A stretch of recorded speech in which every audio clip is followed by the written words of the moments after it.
What's good, y'all? I hope everybody's living well and staying blessed. It's your boy Marcus B. As always, I'm with the one and only Mr. Evan Simmons and new guy Chris. And today is episode 79 of Holla Me with yours truly. And today we had an amazing guest, Mr. Brent Colwell. He is a retired college, high school, middle school band director. The dude's taught it all. And we talk about his life as a teacher, what he's done in a very compressed way, right? Kind of blew through the lifespan, but nonetheless, he got some wild and interesting stories to share with us. And then he just kind of talked to me and Evan, and things to expect, things to work on, as younger teachers, and things that we should do to help the longevity of our career. So, to any other band director, future, current, or older band director, it's a worthwhile conversation, worthwhile episode to check out. So if you enjoy it, make sure you like, follow, share, and subscribe.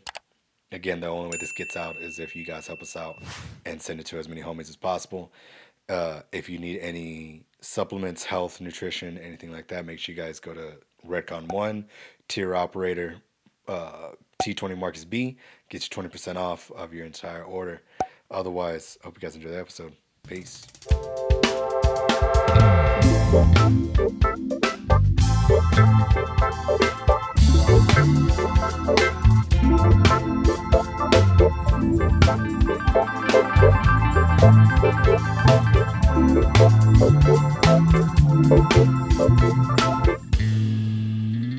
Yep. See, dude, like I said, it's the disadvantage of doing the Zoom stuff.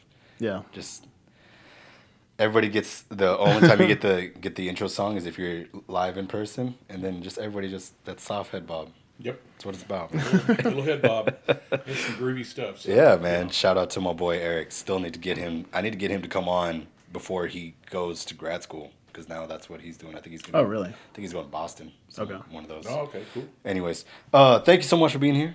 I Absolutely. appreciate you giving up your Sunday afternoon to come on the show. But go ahead and introduce yourself, who you are, what you do, where you're from, deepest, darkest secret, whatever that might be.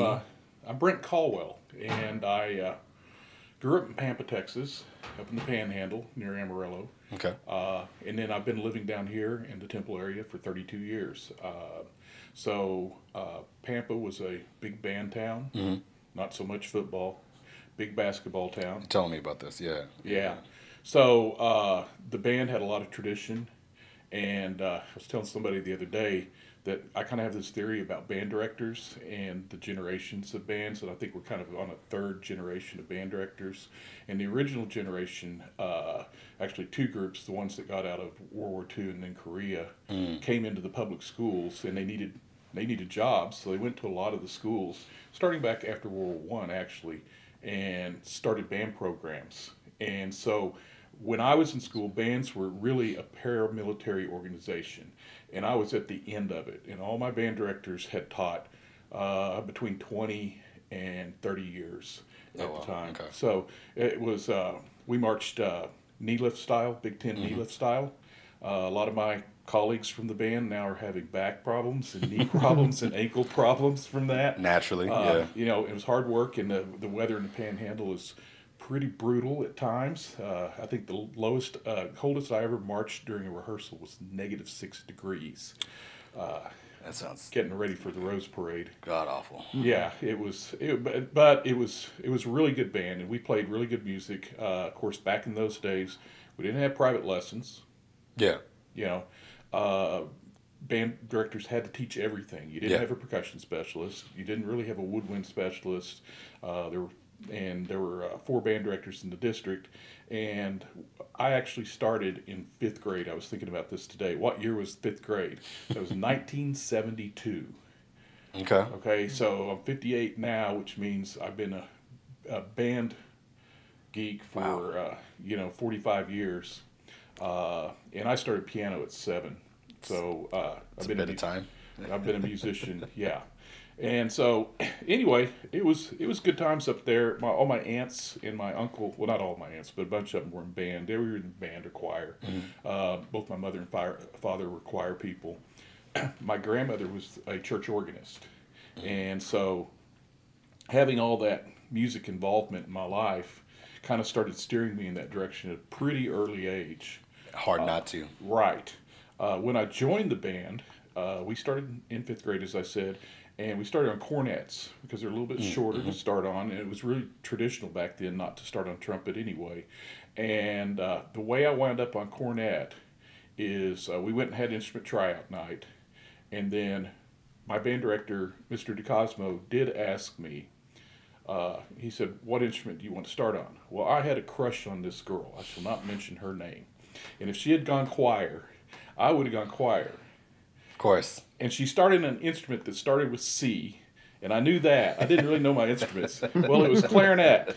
And so that's back when we had boy instrument and girl instruments. Yeah. And I said, it starts with the C, and he put me over on cornet. Gotcha.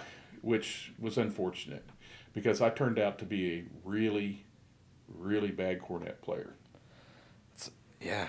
No, I can see that. I couldn't get up above a D, So our class, because we were regular elementary and then junior high, so junior high was 8th and 9th. So our class, you started in 5th grade, and then the 6th graders were in there with us. Mm-hmm. And it was kind of a genius thing. I mean, a lot of us nowadays would go, "That's impossible. What would you do?"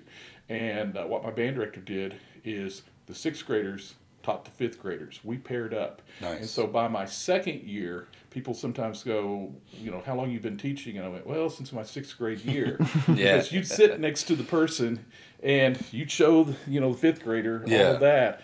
And, the highest level of learning is teaching. Mm-hmm. And so the other thing, and it was all the instruments together. We started flute, clarinet, saxophone, then trumpet, trombone, and percussion. Mm-hmm. And so he's up there teaching everything all at once. Yeah. All the different instruments. And it's kind of like a juggling act. So he used us a lot to teach new concepts as we went through the book. And in the meantime, I'm soaking up all these clarinet fingerings and all these flute fingerings. And Mr. DeCosmo was a master teacher. And then, I don't know why, and it only lasted 2 years, I envisioned a school board meeting where they said, "What do we do with the 7th graders?" Well, let's throw them all into one building and see who comes out alive. Because in 7th grade was in a over 100-year-old elementary school that they converted to the 7th grade school, and it was crowded. Wait, hold up. So this was in 1975? Yeah, So a 74. 100-year-old building? I think it was about 100 years old, yeah. So that means it's from 1874? It might have been. I could be off. It seemed like it to me. But, I mean, even by that time, but anything over than 50 years just is... No, it had all wooden floors. The hallways were too thin, skinny. Yeah. It had those old globe lights all through the building. I mean, it was really, really old. It was the worst year of my life still. And, of course, I was a pretty scrawny little kid. Yeah. So we were all mixed together from all the all the elementary schools for the first time in town. And, there was some bullying that went on and so on. That's really when I started kind of having some academic problems. Mm-hmm. I failed 5 classes in 1 out of 7 in 1 6 weeks. Dang. And I got a 70 in PE and a 70 in band. Attaboy. Yeah. All right. It was the 6 weeks that went across Christmas break, and over Christmas break I started having hives. Ooh. And I'm real sure. I knew I was failing. I knew it was coming, and my parents were going to find out. So anyhow, I survived through that and managed to get on to 8th grade. There you go. And then I walked into 8th grade, and Mr. DeCosmo took one look at me, and he goes, "I thought I switched you over to baritone." Because we had something called summer band. Mm-hmm. And that's where the band directors made switches, and they put us to ability-based classes. And that was between 6th and 7th. And then I brought home the baritone, and my mom said, "No, you're not. I'm not lugging that around in the back of my station wagon." See, there I am dating myself again. And it was a long time ago. Yeah, man. Yeah, things been were in the game for a bit. Yeah. So anyway, I switched over to baritone and played baritone all through junior high and high school. Okay. And Really, really good junior high band. Mr. DeCosmo taught there for over 30 years. So is it just one guy running everything? No, there are four. Okay, Yeah. okay. You'll hear me talk about Mr. DeCosmo the most.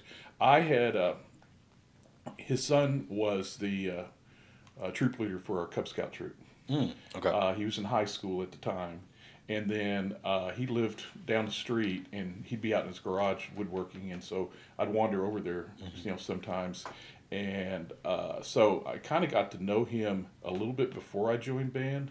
And then when I was in seventh grade, we had marching band in junior high. Really? And Okay. we took them to UIL contest. Oh, well, junior high was 8th and 9th. It was eighth and Okay. ninth grade. But when I was in seventh grade, one day he goes, "Hey, I need to go." It was a Sunday afternoon like this. I need to go put chalk dust down on the marching field. Can you help me? And I said, "Sure, Mr. Cosmo." So he drove me over to junior high, and we did that. And he taught me how to line a field, and it Chalk came in dust, handy too. later on in life. And I did that all the way through my senior year in high school on Sunday afternoons during the fall. Dang. And so, anyhow, I went off. I decided to be a band director. My deep, dark secret, and I've told people this, it's kind of funny. When I was a young kid, because my grandmother was a church organist, I attended 3 different churches on a lot of Sundays. Or the early Episcopal Church, then the Presbyterian Church, which was ours, and then the Methodist Church.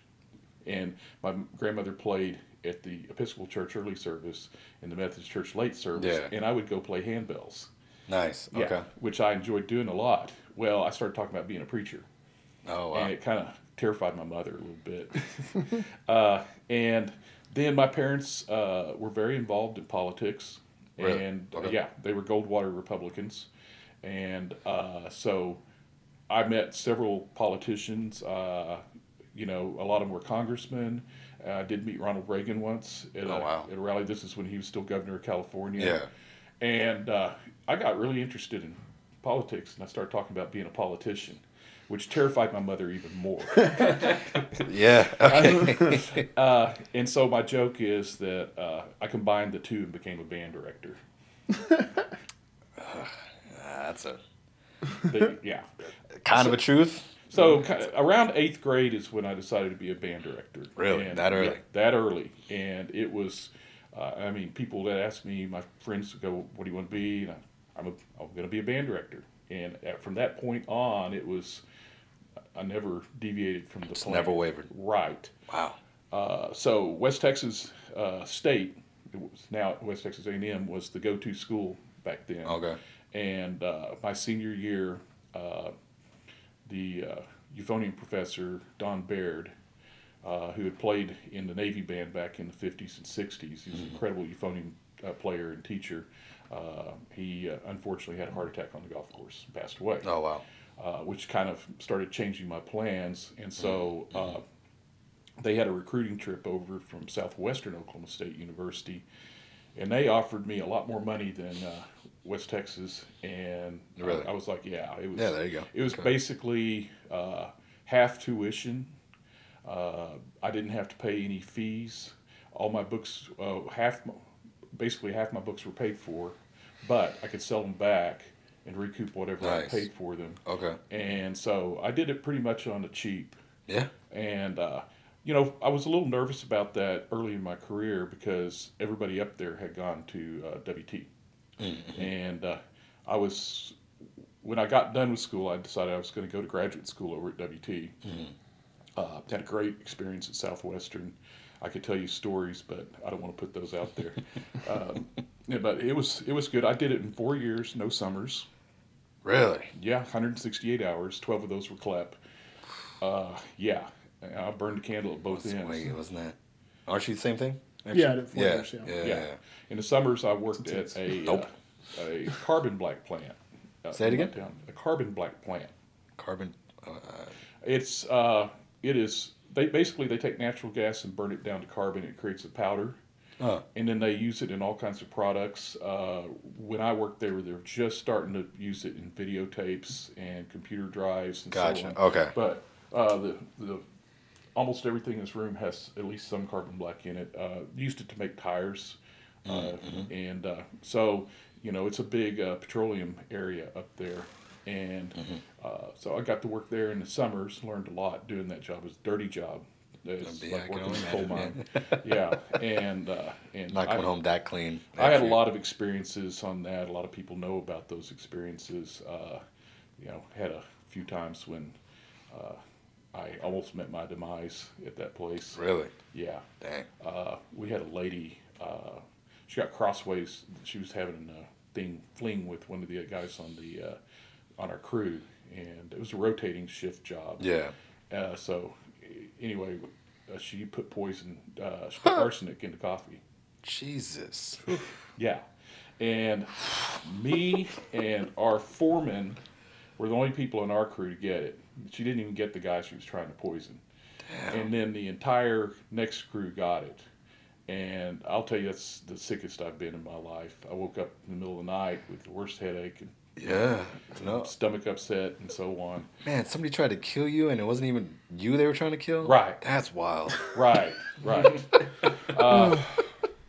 So anyway, it was supposed to go to trial, but it got pled out.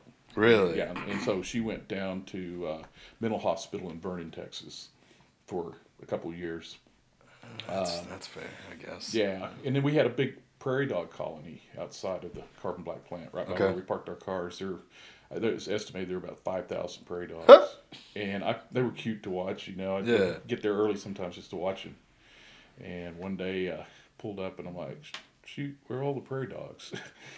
And that's later that day or the next day, they called a company meeting and they said, everybody has to go be tested for bubonic plague.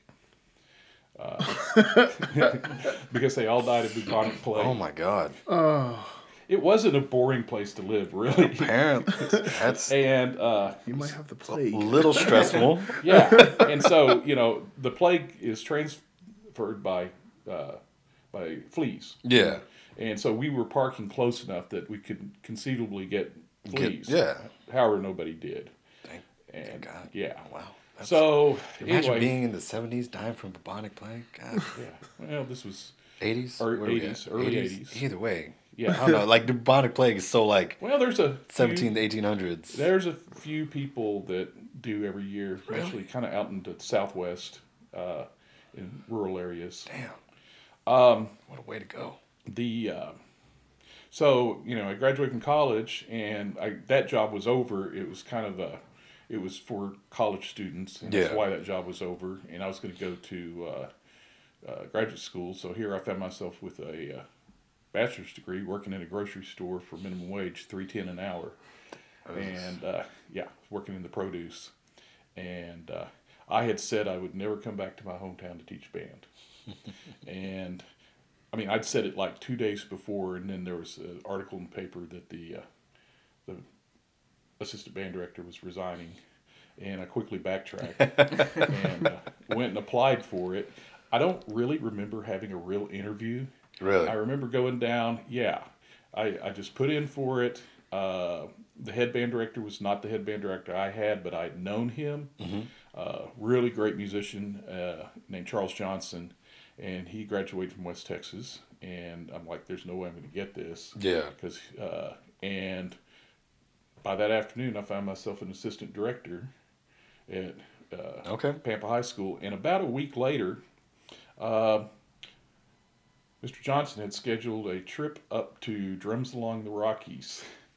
Oh, nice. With 2 van loads of kids. So I found myself 21 years old, hadn't even taught, driving a van load of high school kids up to Denver, Colorado, which I would never let somebody I just hired do that. That's not the best call on. Yeah, and then the other thing that was kind of bad about all that is I had grown up with the older brothers and sisters of so many of the kids that I was teaching in band. And they talk about deep, dark secrets. They knew a lot of my deep, dark secrets. So, and then my own little sister was one of my band students. And it's a little weird, yeah. Yeah, it was pretty weird. And she refused to call me Mr. Colwell.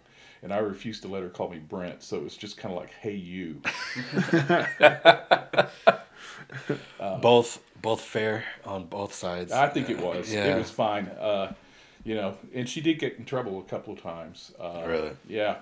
her best friend was Hispanic, and they were late to the bus, and her best friend could cook like crazy. Yeah. So their punishment was to make me dinner. And and her best friend, her older brother too. We went through junior high and high school and college together, and he had a whole career as a band director too. There were a lot of us that came out of there that wound up being band directors. I mean, really, a lot of us. Yeah, you know Robbie Edwards. Again, he comes up and I think it's one of those names that he judges the TCBI, and then he's judged solo and ensemble and stuff. Yeah, we're very good friends, and we. He was a year behind me, but we came up together. Okay. And there's another guy that just went back into band directing this year. He was a Baptist minister for about 20 years, and and he just went to his first contest last week. Got straight ones all the way across. Dang. Shout out. At the grand age of 57, just Wow. And so anyway, worked for 6 years there as assistant band director. Along the way, I met my wife. I was living in an apartment complex. Okay. And she was this little blonde thing, and she taught in this school district nearby, LaFours. And there was another teacher that taught at the middle school, and they lived up and down from each other at the apartments. Yeah. And they started feeding me. And so, anyway, we wound up deciding we were going to get married. We really never dated. It wasn't really a dating situation, and it was about three weeks after we really started being interested in each other that we decided we were going to get married. And I was married in 5 months later. God bless. What? Yeah, 5 months later, and from like meeting or thinking about it. From like meeting. God. Yeah. And so that's it's been 34 years. That's bananas. I know. I think we. That's awesome. I think we both think it's bananas now. We like to tell that story. So she wound up teaching in Pampa. Yeah. There's a lot more to that.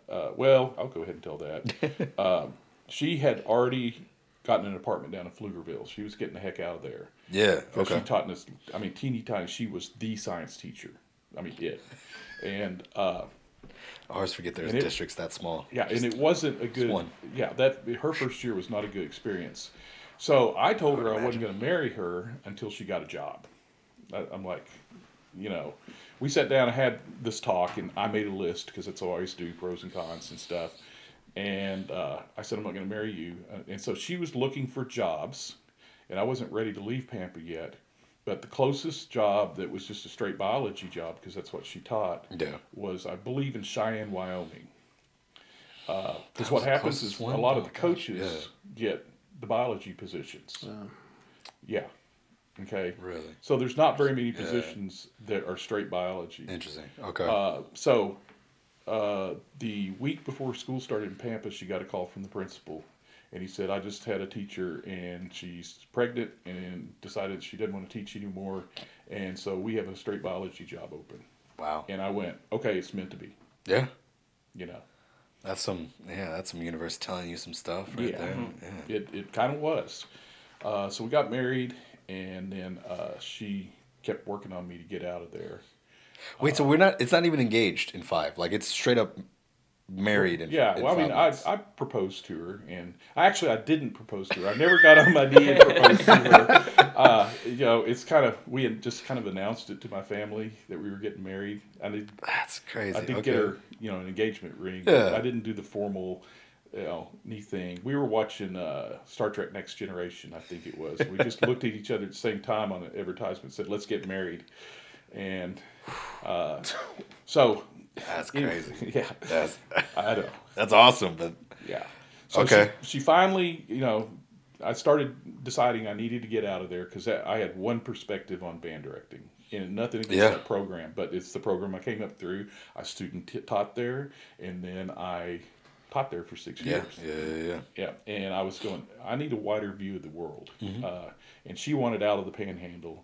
So I couldn't get a job at first. I wanted to have a middle school head directing job in a larger town, like maybe Abilene or thought about DFW, but it's just too crowded for me and all that kind of stuff. But I was always coming up first runner up for the jobs. Really? Yeah.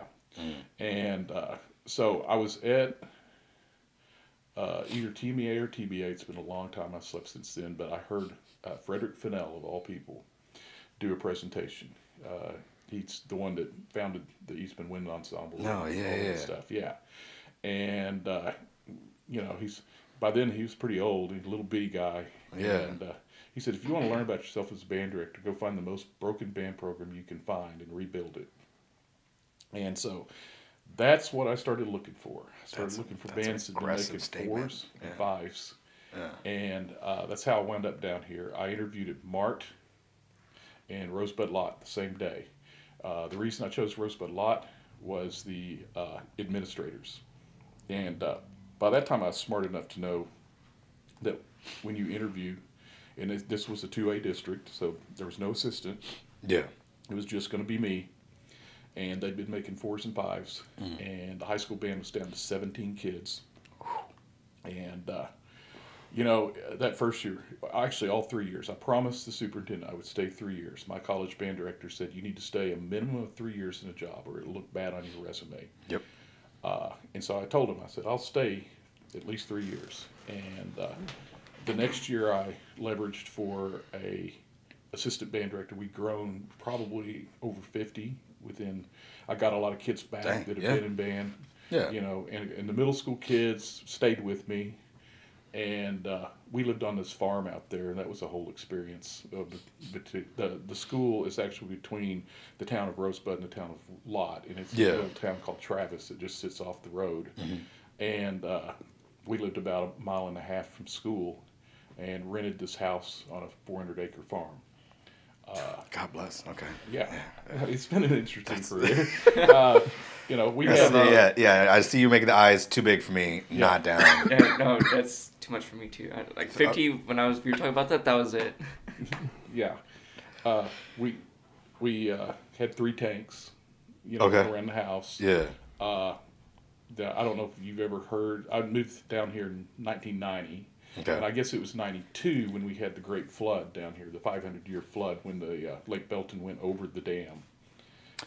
Yeah. There's a spot at the marina if you go up there on a pole, and it has a sign that says this is where the lake was up to, and you're down below the telephone pole.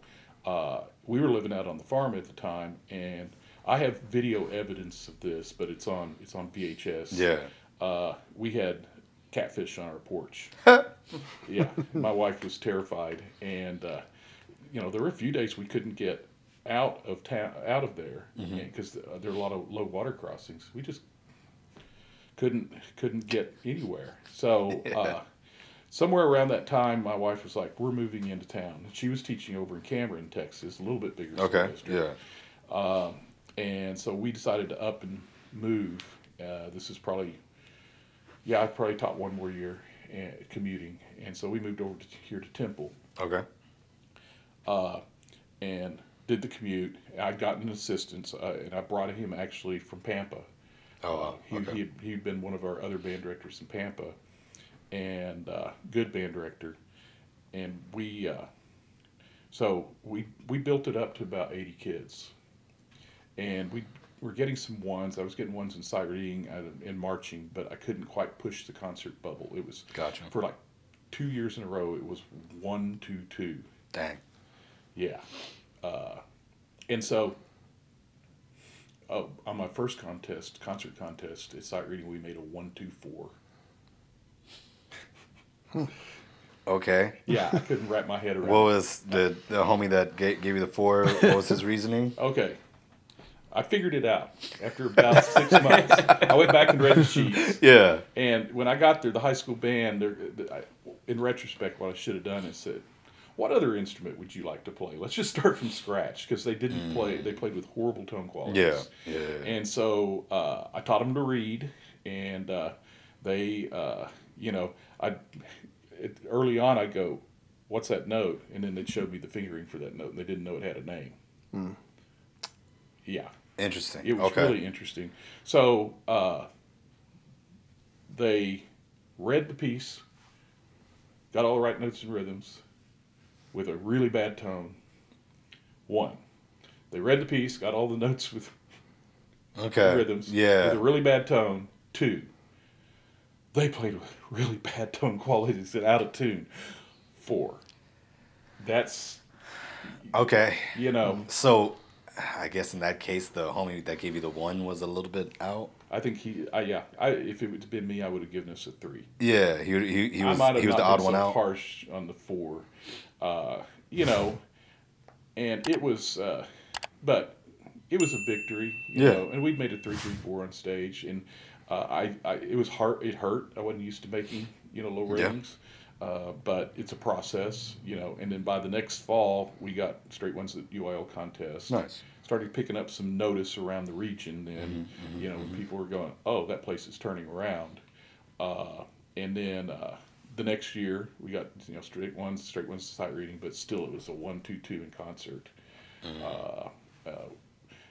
Interestingly enough, about 4 years later, when all my beginners and my assistants beginners hit the high school band, they wound up getting 5th in the state and honor band. Damn. And actually, I brought a lot of kids over. I think there were 9 music majors that came out of Rosebud Lot at one point that were my kids. Dang. Over at Temple College. Yeah. And so it's, doesn't it suck. turned pretty quick. Yeah. It really did. But I was tired. Yeah. I mean, I was really tired. I tell these stories a lot, but I got to tell this story. The Branch Davidians saved me from having to get a bus license, a bus certification. Continue. You might ask, how did that happen? Yeah. They told me that I'd have to drive a bus. Yeah. And I went and took the test, and I passed. First try. I'd never driven a school bus. I parallel parked it. I passed. But right then, this is like August 28th, and September 1st kicked into new regulations for you had to go through CDL classes to take. Before that, you could just pass the test to drive a bus.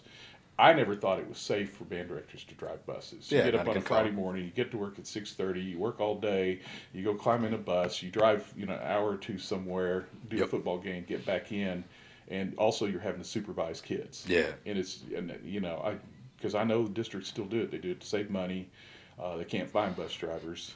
So I kept scheduling. I got hold of the when the bus classes were, and I kept scheduling band events over bus classes. Well, the whole Branch Davidian mess started cooking up, and that was right up in Waco. Yeah.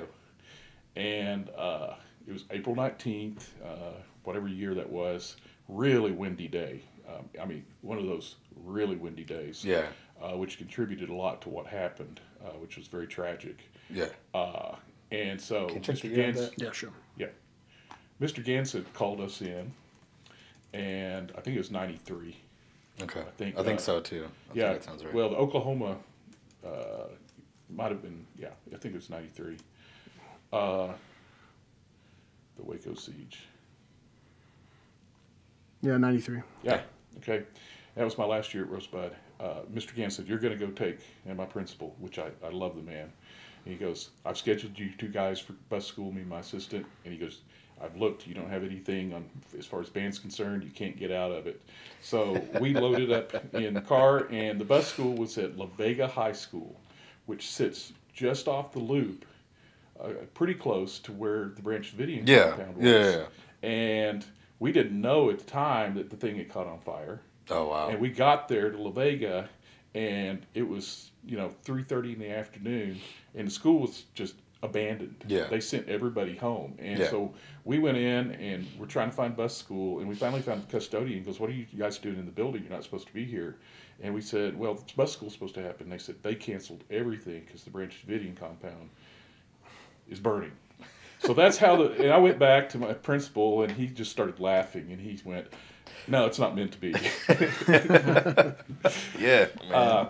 That's crazy. So we had a big Mennonite community over there, and we had several of the kids that survived that, and the Mennonites took them in. Really? Yeah, it was pretty interesting, and we had a couple of teachers that were Mennonite, and so that was a whole other interesting thing.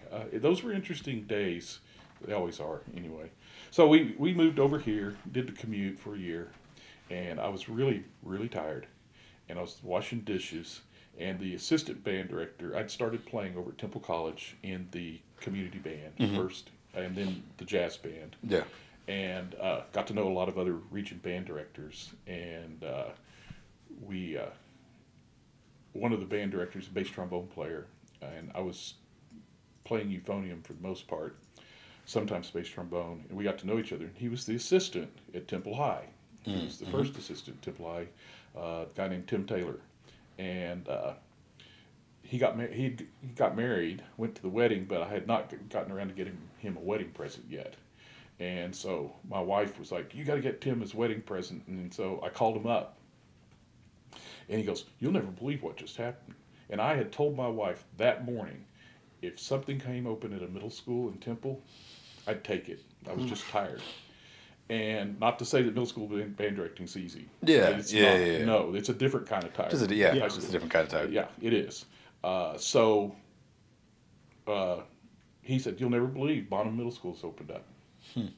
And so I called up the high school band director at the time, and he said, "Meet me here at 10 o'clock in the morning." And I met with the fine arts director, who's David Pennington, who's a legendary band director, and the Leland Chirac, who was the head band director, over at the band room, and interviewed with them just a little bit. And then he took me over to Bonham Middle School to meet with the principal. And within 2 hours, I found myself the middle school band director over at Bonham. Dang. Yeah. Okay. And so, I resigned, and I took a slight pay dip, but with fuel and stuff, and the benefits. So all you people out there, when you're comparing jobs, you just don't look at money. You look at benefits. You look at all the factors. Everything. So it was a lateral move as far as money was concerned. Okay. And that was I could be out of there usually at 5 o'clock, and by then I had a sailboat over on Lake Belton. So I could be on the lake by 5:30, which was really nice. But with middle school band directing, you're eating a sandwich, teaching bass clarinet lesson, and and you never stop from the time you get there all day long to the time you're done. Yeah.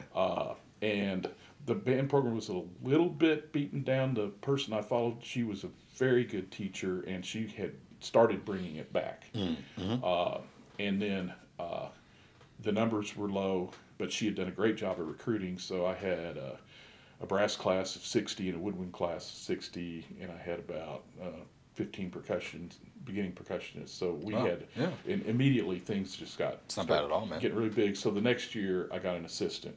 Nice. And I didn't follow my rule. I only stayed there a grand total of 2 years. Really? Yeah. Thought you were there longer.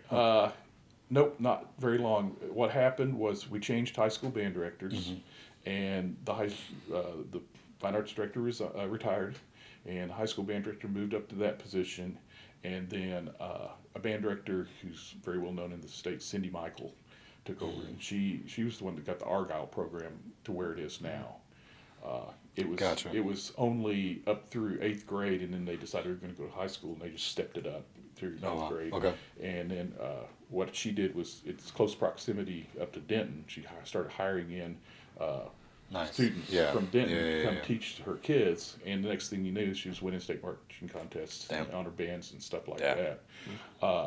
So I got to teach with her for I guess I was assistant 4 years, and then she left and went to Argyle. And at that point in time, I'd started my master's degree up in Oregon at the American Band College, the one that John Batson had done. Gotcha. And it's a really cool master's degree. If anybody out there in the band world, Weren't you talking about doing that one? Yeah. Cindy, we had been up at Bands of America Concert Band Festival in Indianapolis, and she'd gotten a copy of Band World, which is published by the American Band College. And she knew I'd been kicking around going to graduate school. The sailboat kept calling, and I kept putting it off. And she said in the Band World magazine, she goes, "If I had to go back and do my master's degree, this is the way I would do it. It's a no-frills master degree. It is completely focused on band and band pedagogy and technology."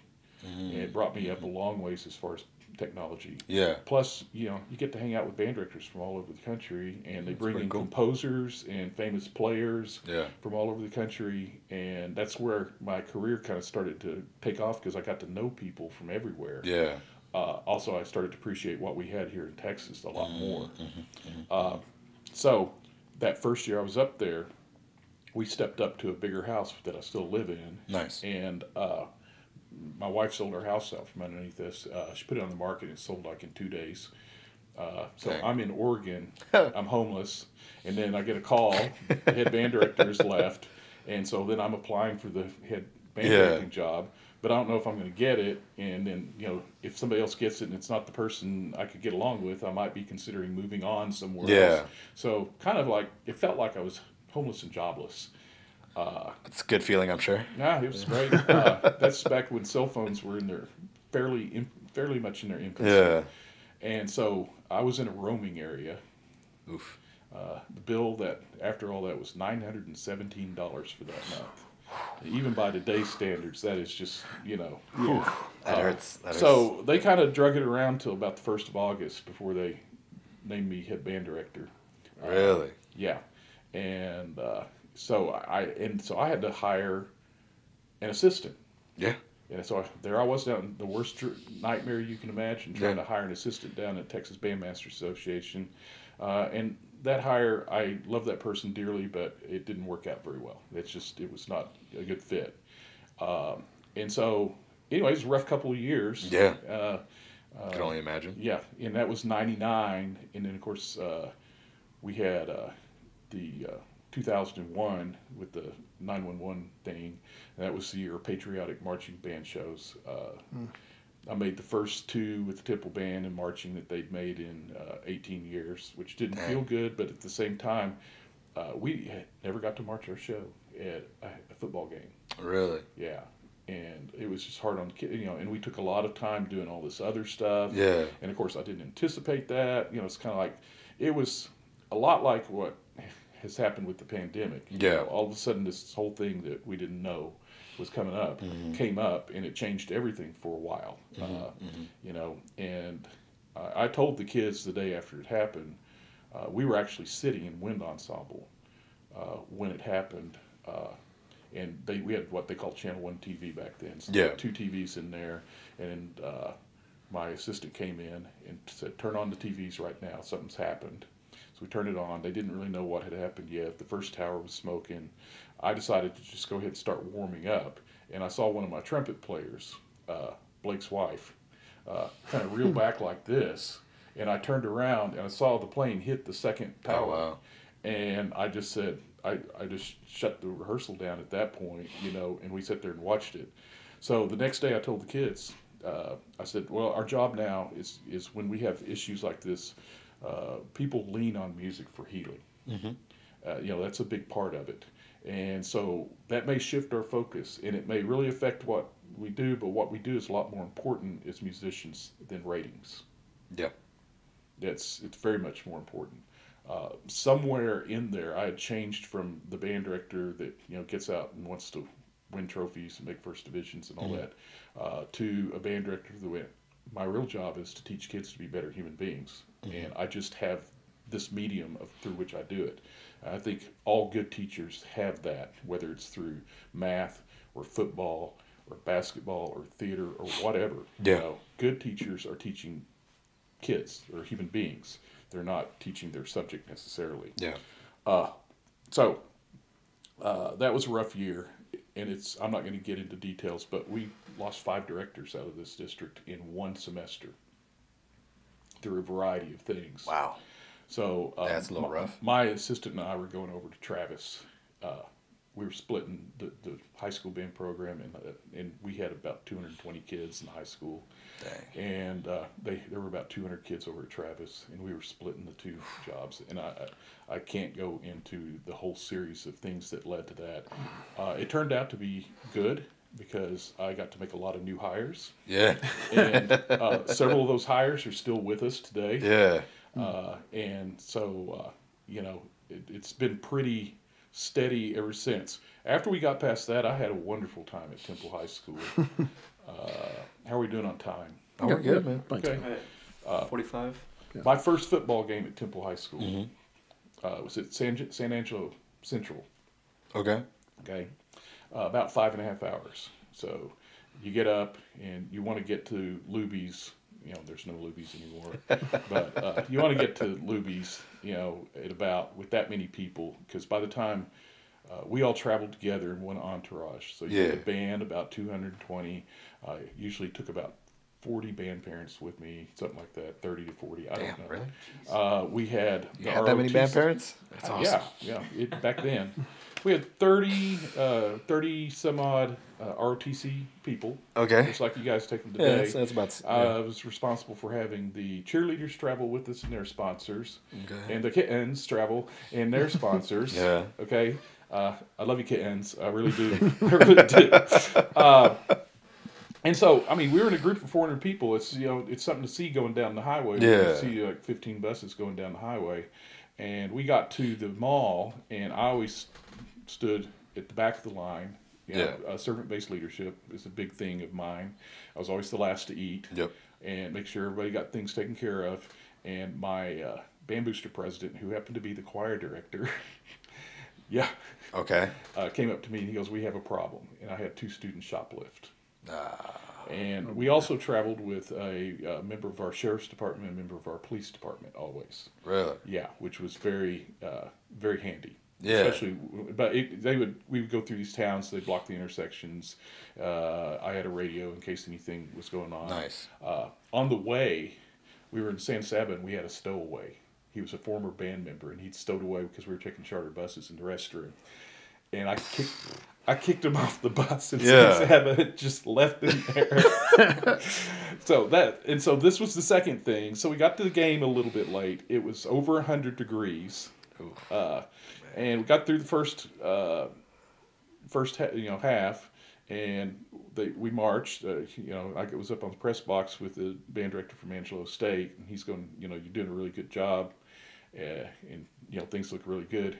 And right then I saw a kid drop in the stands as they got in the stands, and then I saw another one go. Well, some of the kids. Our parents always watered the band really well. Yeah. But some of the portions of the group didn't bring water. And they were passing out for dehydration and were having to go to the hospital. Yeah. And the other thing is once you have that situation, and I've had it twice in my career, when one kid goes, others start going. Yeah. So we sent about 10 kids to the hospital. Well, that's going on. Yeah. And so we got done, and one kid, she had a back injury. So she had to stay overnight. And fortunately, one of our APs was from San Angelo. And he said, "I'll stay here and I'll bring her home tomorrow." So by now, the game ended around 10, and it's about 11:15, 11:30. Yeah. We still got 5 hours to go to get home. God bless. And it was a full moon that night. And I had my little flip phone. It was one of those kind of big bricky flip phones. And I called my wife before we left town. And I said, "We're going to be late getting home." I said, "I'll tell you about it when I get home. It's been quite a story. But we're okay. And we're going to be okay." Yeah. So we're going back. And I fall asleep, drift off. And I wake up and the bus has stopped. And I look at the bus driver and I go, "What's going on? Where we pulled over on the road?"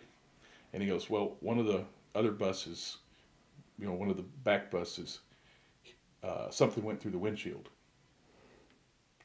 And so we sat there a couple minutes, and I tried to radio the police, and there was no connection. And I said, "Don't you think we should turn around and go back and find out what happened?" Yeah. So we're driving back through San Saba, and am I allowed to curse on this? No, Yeah, man. Yeah. Okay, all right. And I'll never forget this. I go, "What on earth at 2 a.m.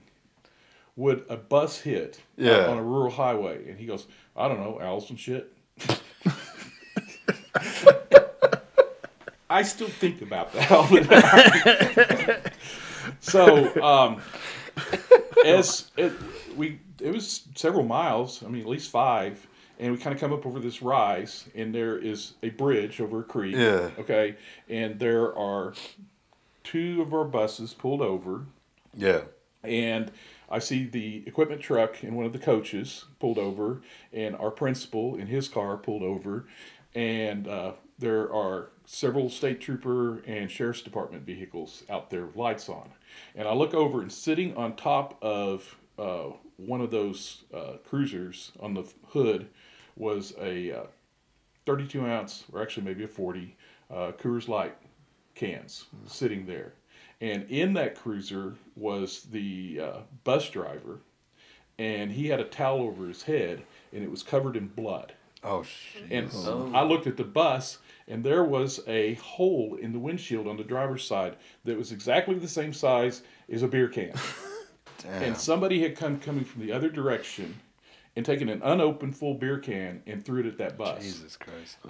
Fortunately, most of the kids had they were under blankets. Yeah. One person per blanket. Always. Always hands in view. And it landed, I think, like 10 rows back. I mean, it was almost to the back of the bus, where it landed.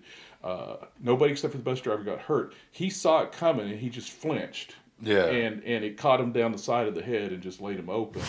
Damn. And, fortunately, he kept his composure to get that bus. I wrote him a really, really nice letter. For sure. I called his boss at the company and just said, sang his praises. And so it took us a while, and we had a sheriff's department deputy get on the bus. He goes, "Are you in charge?" And I said, "Yes, I am." And he goes, "Well, we're going to be here a while because I need the name and address and phone number of every person on this bus for my report." And so when I do trips, I overplan. And I pulled out my briefcase, and I had copies of all their... Damn. Yep, I had all the information. Okay. I had every bit of it. And I said, flip through there, and I had them all divided up by which bus. Nice. And so, and I was using a database program to do that, organize all that stuff from week to week.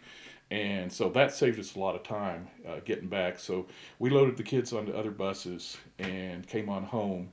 And I think I left the band hall at about 8:30 in the morning. I'd gotten there at 7:30 the previous morning.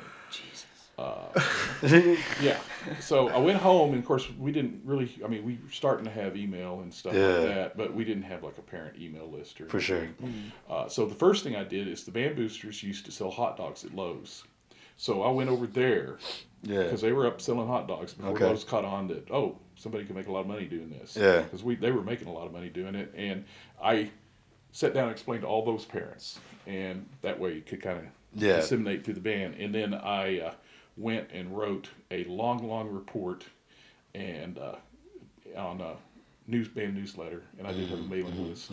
And took it down to the post office first thing Monday morning and mailed it out to all the parents. Nice. And I didn't have a single complaint. Obviously none of that was my fault. But and what I said was, well, I got all my big problems out over with on the first trip. Yeah. And which really, I never had much of serious problems after that. That's a hell of a single football game you got. God, I know. And Duran was... He wasn't in yet. He wasn't in yet. This was before him. Okay. He was towards the end. Okay. Around, I think those kids, I left Temple High in 2007. Yeah, Duran probably was about 8th grade. Gotcha. Yeah. It's kind of hard to keep it all in track. So anyway, we got through our struggles as me being the new director too, and it's always it's a thing, As it goes. And by 2005, I had 260 something in that band, and we had a class of 56 seniors. Good golly. And we were getting less kids from the middle schools, and it wasn't our directors really. It was all the expanded programs in the middle schools and all that stuff. And my assistant and I went back and looked, and we had started with 52 freshmen, and we finished with 56 seniors. We'd had some move-ins. Dang. Nobody quit. That's awesome. It was really awesome. And I had taken in a young lady band student. Her mother was a colonel in the Army. And she got deployed to the Second Iraq War. Gotcha. And she had just been in Temple for a semester, but she got assimilated, and she was I guess that junior class that eventually became a senior class that was so big, and she already had a boyfriend and all that. Her mom didn't want to move her again. Single mom. Yeah. Girl hadn't known her dad since she was 2. And then one morning I was at the band hall at 7:00, and the phone rings, and it's her mom, and she goes, "Mr. Colwell, I think you're good influence." Obviously, she didn't know me very well, and will you take my daughter in? And we have a pretty good sized house. It's almost 3,000 square feet with 4 bedrooms, and it's just the 2 of us. And so I went and told my wife. I said, "Can we do this? I think it might be." I said she's a good kid. My wife didn't know her. So we did it, and we took in a 16-year-old girl with a car. And went from 0 to, and one of the best decisions I've ever made in my life. Yeah? Okay. It was great. But that line between being I was a band dad. Yeah. And Bob Medina obviously went through this with all 3 of his kids. So all of a sudden, next thing I knew is I always had band kids over at my house, which I didn't have before, And that New Year's, she wanted to go out on New Year's Eve. I'm like, "No way you're going out on New Year's Eve. I'm not worried about you. I'm worried about all the other crazies out there." Mm-hmm. And she goes, "Well, can I have a party?" And I said, "All right, make you a list of kids you want to invite." So she invited 19 high school students, and they set up, what was that game that, Halo, I think it was Halo. Yeah. All over the house. They strung wires all over the house, and they were playing Halo. And that's awesome. Then, and I stayed up all night long with them. Yeah. Just to kind of keep an eye on just make sure nobody gets squirrely. And then about, 4 in the morning, they started having deep thoughts conversations and all that stuff. And it's really a great memory. And then some of the kids, they even stayed over through the entire Cotton Bowl. Didn't leave till about 1 or 2. My wife and I were like going, "Oh, I'm so tired." Please get out. Please go away. That group graduated, and I used to be known as being a yeller. And somewhere along the ways, I quit being a yeller. Yeah. I decided life was too short, and my last year there, one of my students raised his hand in wind ensemble at the end of the year. And by this point, I'd turned the marching band over to Bob Medina. Mm-hmm. I was starting to kind of get tired, and I was on year 23. This kid raised his hand. He goes, "Mr. Colwell, I want to just make an observation." I went, "Okay, what, John?" And he said, "You haven't raised your voice at us, the entire band, an entire year," which was like a miracle from the way I used to be. Yeah. And so that April, about this time of the year, a little bit earlier, I was cleaning my pool. And I made the stupid mistake of, usually I took and power washed off the bottom before I stepped foot in the pool because it's slimy. And I stepped into the pool with this being slimy, and my feet went out from underneath me, and I whacked my head on the pool, and I probably had a concussion. And then Tom Fairley, who was the division director that evening, he called me. Yeah. He was at TC, and he said, "We're going to have a band directing job open. Would you be interested?" And so I'd got my master's degree. I didn't intend to wind up in college. Yeah. And but I was going, that sounds really pretty interesting. Yeah. And so made that switch and resigned from the high school. And I didn't step foot in that band hall for 1 year. Oh, wow. I needed to make that cut, with the kids. And when I first got to TC, it was easy. Yeah. And then I messed it up. I started adding things and so on, and then I started getting more and more responsible. And of course, I make the joke because I really started at Temple College in 1991, playing in the groups. Yeah. I've been playing in TJO, Temple Jazz Orchestra, ever since. And I've made the joke, if you hang out at community college long enough, eventually they'll put you in charge. And that's kind of what happened. Yeah, that's how it goes, I wound up being the division director, and then I got involved in a big poverty initiative my last year there. Really? And it burned me out a little bit, and I wasn't teaching, and I was in year 36. So here we are, I'm retired. Yeah, man. I retired January 31st, 2020. Think about it. Great time to retire. Yeah, man. Yeah, think about it. Good call. Yeah. Good call there. So, anyway, I am very passionate about college and kids. Yeah. I served on a statewide group to combat college debt and to figure out best practices from institutions. And basically, I think what they're going to do, and of course, COVID kind of shut everything down, and I retired, so I got out of that group. But they were going to make a go-to website for parents and kids that would give you best practices for avoiding college debt. And I will say, one is when you're taking student loans, don't take more than what you actually need, because you're going to have to pay that back. Yep. And I've known students who took more than what they needed and used it to buy a car. We had one college finance guy tell us that he actually had a student that went out and used the money to get breast implants. Solid life choice. Yep. Okay. A solid life choice. Yeah. So that's the first thing. And then I do know that Temple College has this now, is a dashboard where students can go in, and when they go to apply for their financial aid and stuff, it tells them how much debt they've accumulated, and it tells them what their expected income is with whatever degree they're going to get, and what their monthly payment is going to be, and how long it's going to take them to pay it off. And I've seen so many people get in trouble, and we have some fine private institutions around here. But it's not good to be getting out and being a band director or an art teacher or something like that and having $100,000 of student debt. And I know some who have built up that kind of student debt, and that's something you're not going to get out of in your entire life. So one thing that I've really been an advocate of is community colleges for those first 2 years. Absolutely. As long as you choose the right program. There is a wide variety, especially music, but whatever you're getting into, got to do your research. I think APIB is really good, especially if you're going into certain fields. I was talking to our middle school guys the other day, kids. I was talking to kids, and all those kids would come in. I go, "What do you want to be when you grow up?"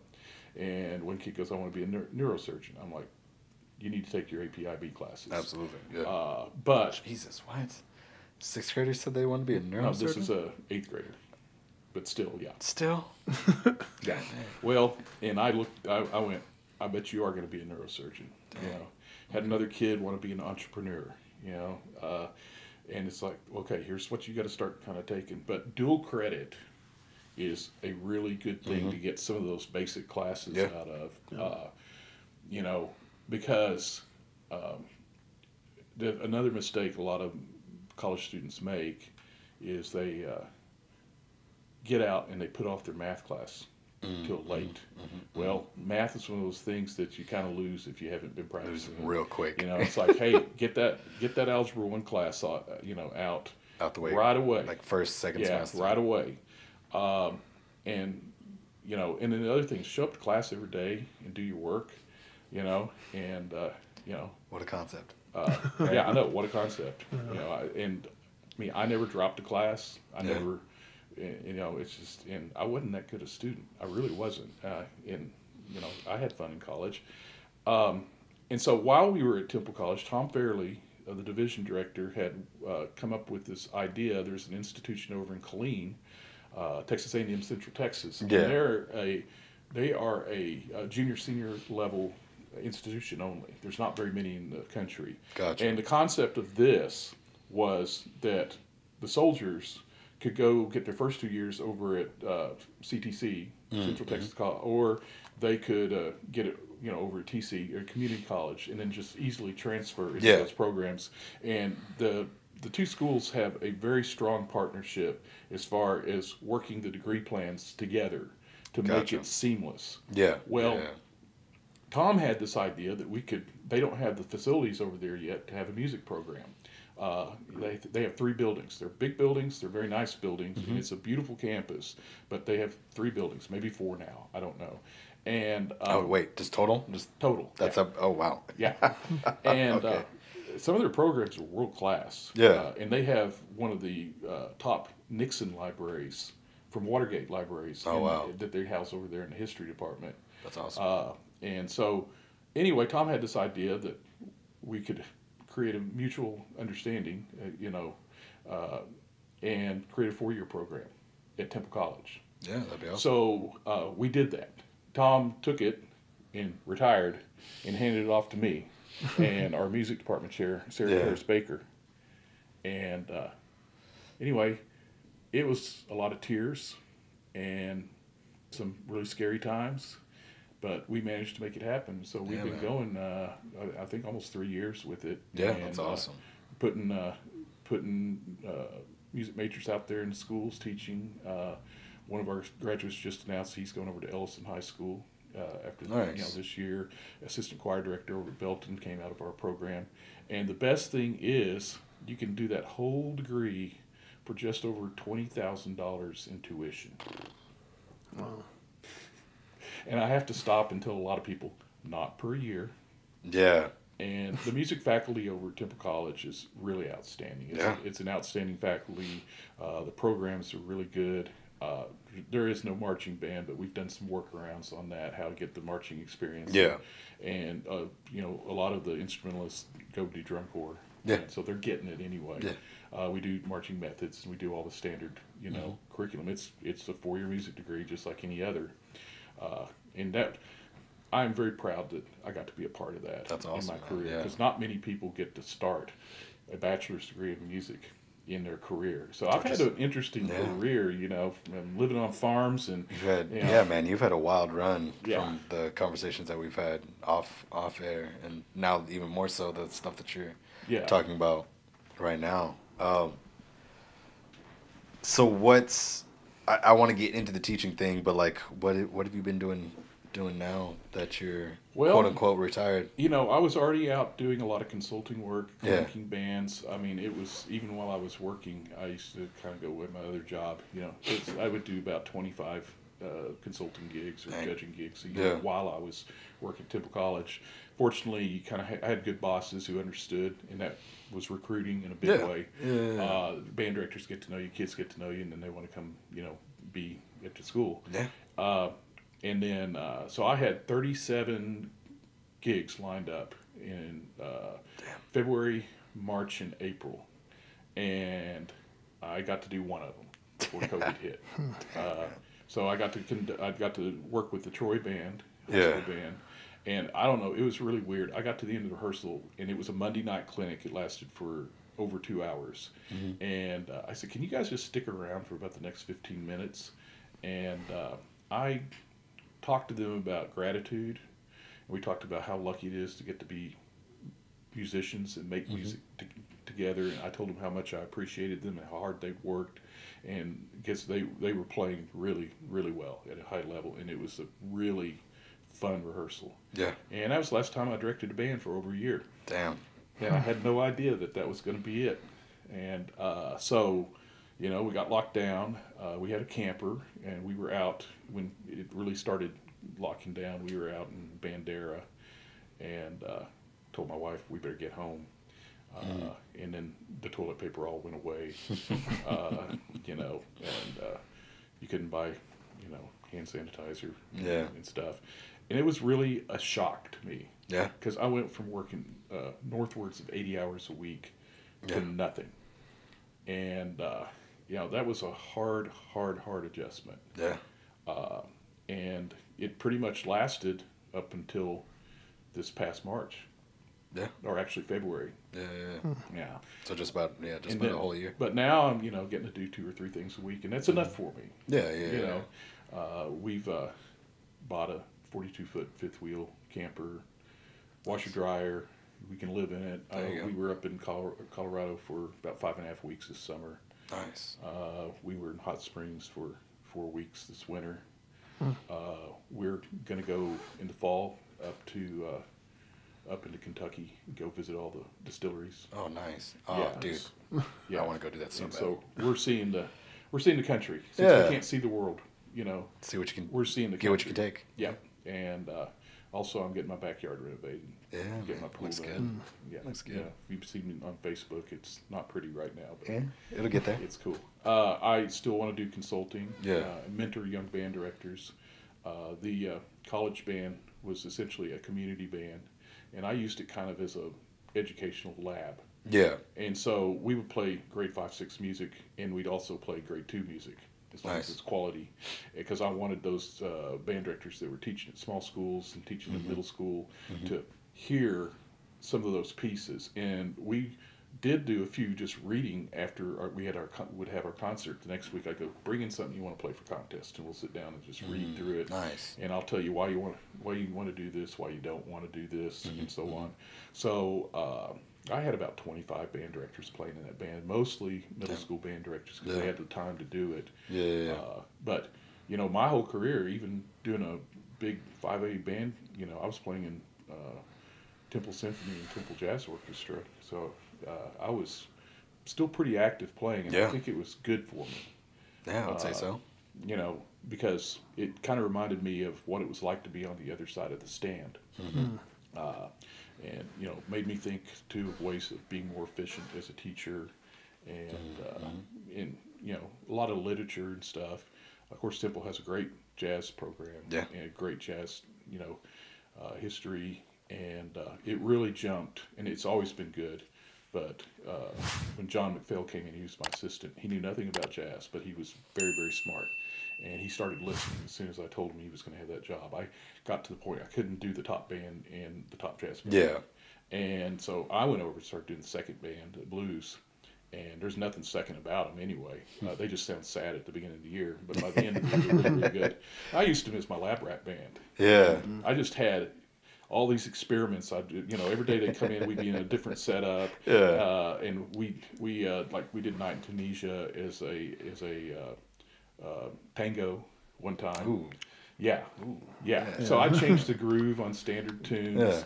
Yeah. We did Little Darlin'. We took it at 52 with a bunch of freshmen. And the way I decided to do that is we started as a medium swing at about 120, 112, something like that. And I just turned the metronome down. Just kept turned it down. Yeah. And turned it down so they were internalizing that pulse, and That's awesome. they did it. There was no rushing going on in that group. Even on some of the bassy albums, they rush. Yeah. They'll end up 20 clicks faster, Yeah. But you don't want to drag either. That's even worse.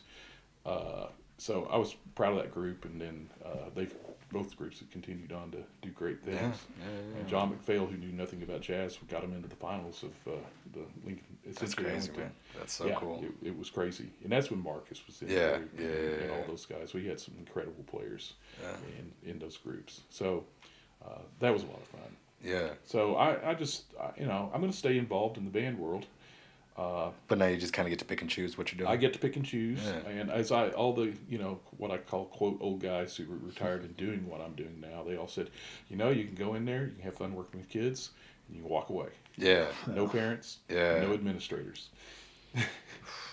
That's a dream. That's the fun part. Yeah. Well, I watched a little of one of your other episodes, and you guys were talking about being 4 years in and kind of the feeling of all that. It took me about 10 years before I really started settling in and feeling like I actually knew what I'm doing. But I'll tell you That's this. comforting. You, Damn it. Yeah. You never reach the end of it in music. Yeah. And it used to intimidate me when I was young. And then I went, this is really cool because there's a lot of jobs that you learn a job and then it's just a job. That's you go it, there yeah. every day, and it doesn't really. And also, our profession is evolving. I can't tell you how much it's evolved, and a lot of it's technology. And I am sure the pandemic is going to bring about some changes in our approach to teaching and the way we teach, regardless. Yeah. Absolutely. And it can be, really exciting. And I know that a lot of band directors who didn't know technology now know technology quite well. Gotta know it There's real, teachers all the way across the board. really well now. And so, I have a lot of hope for our profession. We always have a lot of barriers. I'm not anti-athletics. One of the things I loved about Temple, looking at the football helmet up there, is that at least when I was there, it was encouraged to be in another activity besides athletics. Yeah. And very much encouraged. And legendary coach Bob McQueen, he's one of my mentors totally. He happens to live in my block, so so nice. I get to go down and we talk old Wildcat days. Yeah. And they were some fun days. And Temple kids are good kids. Yeah. I mean, they are really good kids. We may get a little annoyed with them sometimes and wish we could get more No, out of them. absolutely. Yeah. But they are very polite. Yeah. And if you get them on your side, they will work hard for you. And so I thoroughly enjoyed my teaching career, most of which has been here at Temple. And we kicked around moving up to Colorado.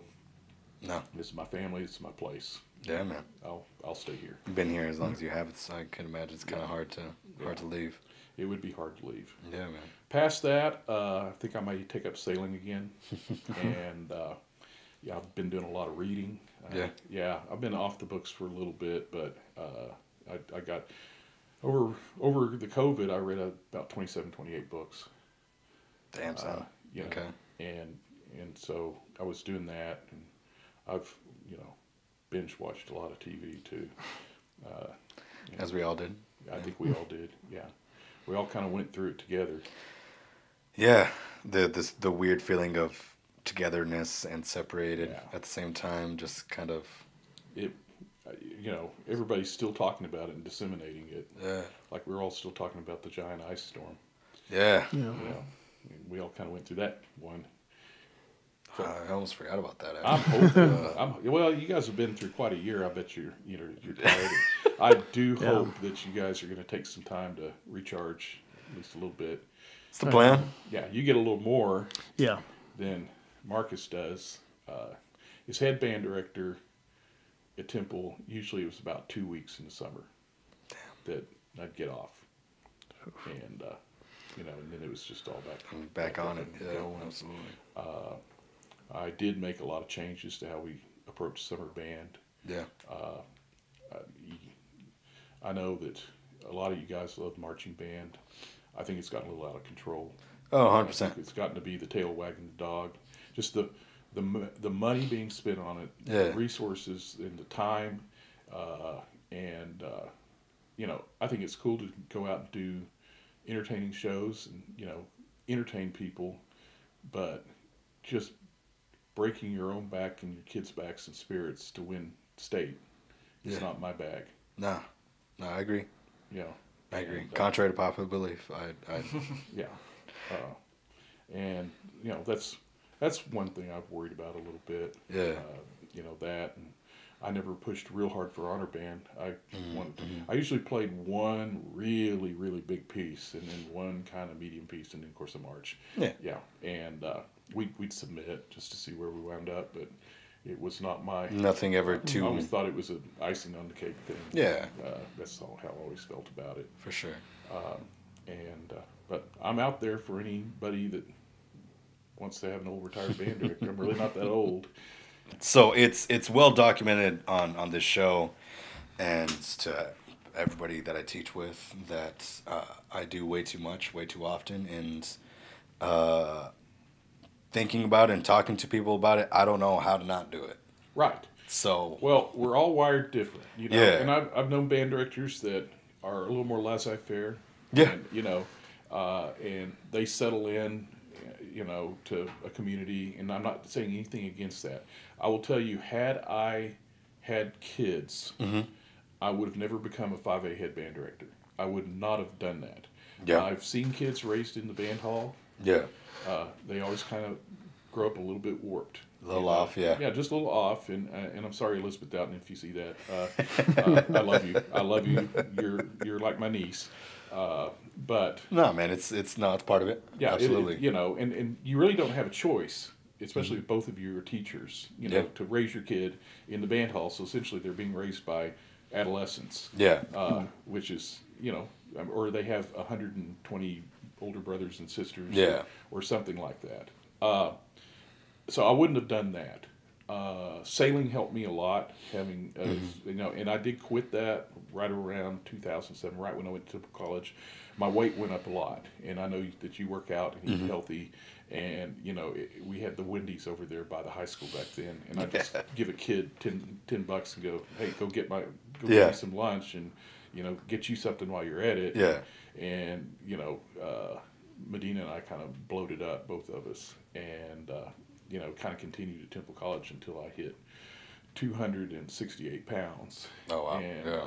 I got back down to 185, and then I've gained about 30 during the pandemic, which I'm not happy about.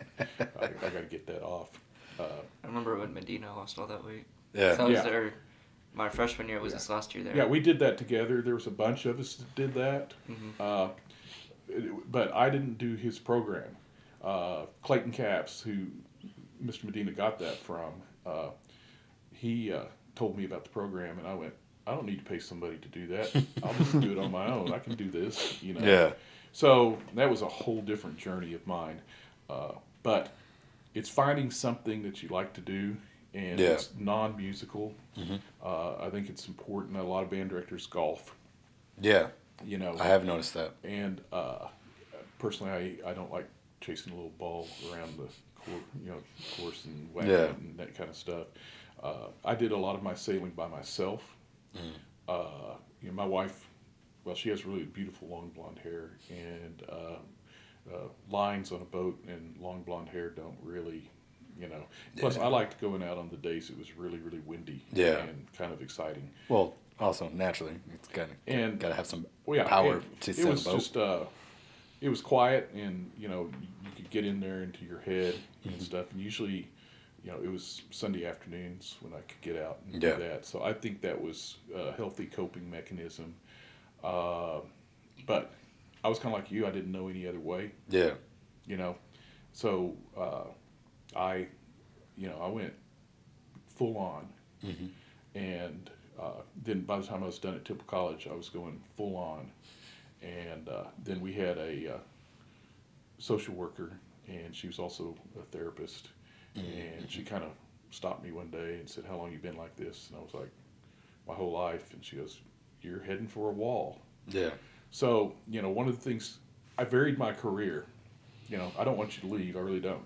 But I kind of varied my career. Yeah, of course. And had, new challenges and different challenges. So it wasn't like I was doing the same thing. And even within staying here in Temple for all those years, every few years it was a new challenge. Something. So, I did Rosebud 3. I did Bonham 2 years, straight middle school, which is all I ever wanted to be, really, was a middle school band director. Yeah. And then, assistant to high school, and then head band director, and then jumped over to college. So it was a pretty varied group. So, anytime you get something new, that kind of re-energizes you. For sure. Yeah. No, I definitely noticed that. Yeah. And I've known people, my high school band director made it 50 years. And I don't know how he did that. That's so long. No. That is a long time. That's too much. No. That's too much, man. Yeah. Well, and my dad had a heart attack at a relatively young age and passed away. And I swore up and down if I had the means to retire. Really, I wanted to enjoy life. And, Absolutely. And so, I'll stay busy, but 80 hours a week, that's not unusual for a band director. That's why they, people who go, teachers don't need all these breaks. Yeah. Well, we do. I mean, and it's not just for us either; it's for the kids too. Yeah, absolutely. Because you put, what are there now, 2,400 kids at Temple High? Something like that. You put a bunch of adolescents in a building together, and you can actually start feeling it build up. Yeah. It's just a feeling that you get. And so the people who have, for whatever reason, of course, some of it has to do with, the Christmas holidays and so on, but like spring break, and I think band directors came up with TMEA to get away from the kids before it all blew up. Yeah. And so there's, that, and I think socializing, even if it's with other, music people, socializing. Yeah. And we've always had this family thing here in Temple that all the band directors tend to hang out together and socialize together. Early on, we had that restaurant called Las Casas, and they had a really nice patio. And it wasn't just Temple band directors; it was band directors from all around here. Yeah, and then after every contest, we would have what we called in-service, and the big school band directors would meet. So Killeen, Ellison, Heights, and then Belton, and Midway. We all meet at a restaurant. We choose a restaurant, usually in Temple because it's kind of centered. Yeah. And we just sit and kind of vent, invent. Getting into a negative space is not good, but at the same time, you got to vent with people. Yeah. And I think that helped a lot. Mm-hmm. I will tell you that sometimes I was so tired, I'd sit down and cry. Damn. Yeah. No, I feel that. And sometimes you got to go. Something's got to go. Yeah.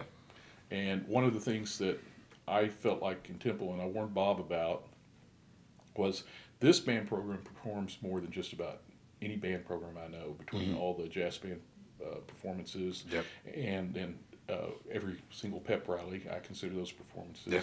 And then at the time I was there, we had 4 concert bands, and so every time we had a concert, you were preparing 4 bands for a concert. Mm-hmm. So a couple of things I did was cut some things out. Yeah.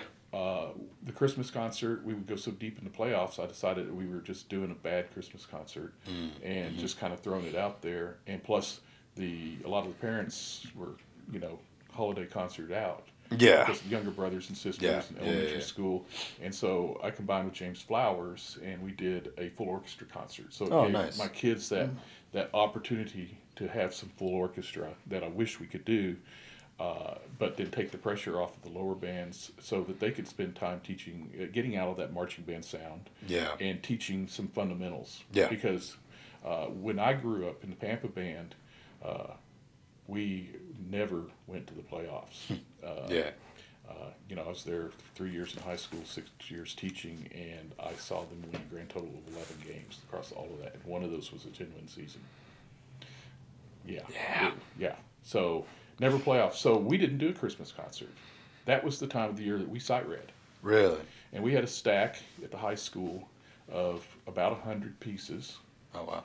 And every day we sight read 3 or 4 pieces. It was my favorite time of the year as a kid, because every day you're just getting to sight read music. Yeah. And we just loaded up all the brass players on a flatbed truck and drove around to the nursing homes and people's houses who were, we knew that they were shut-ins, and play Christmas tunes for them. Nice. Yeah. Could never do that now because of liability, but that's what we did.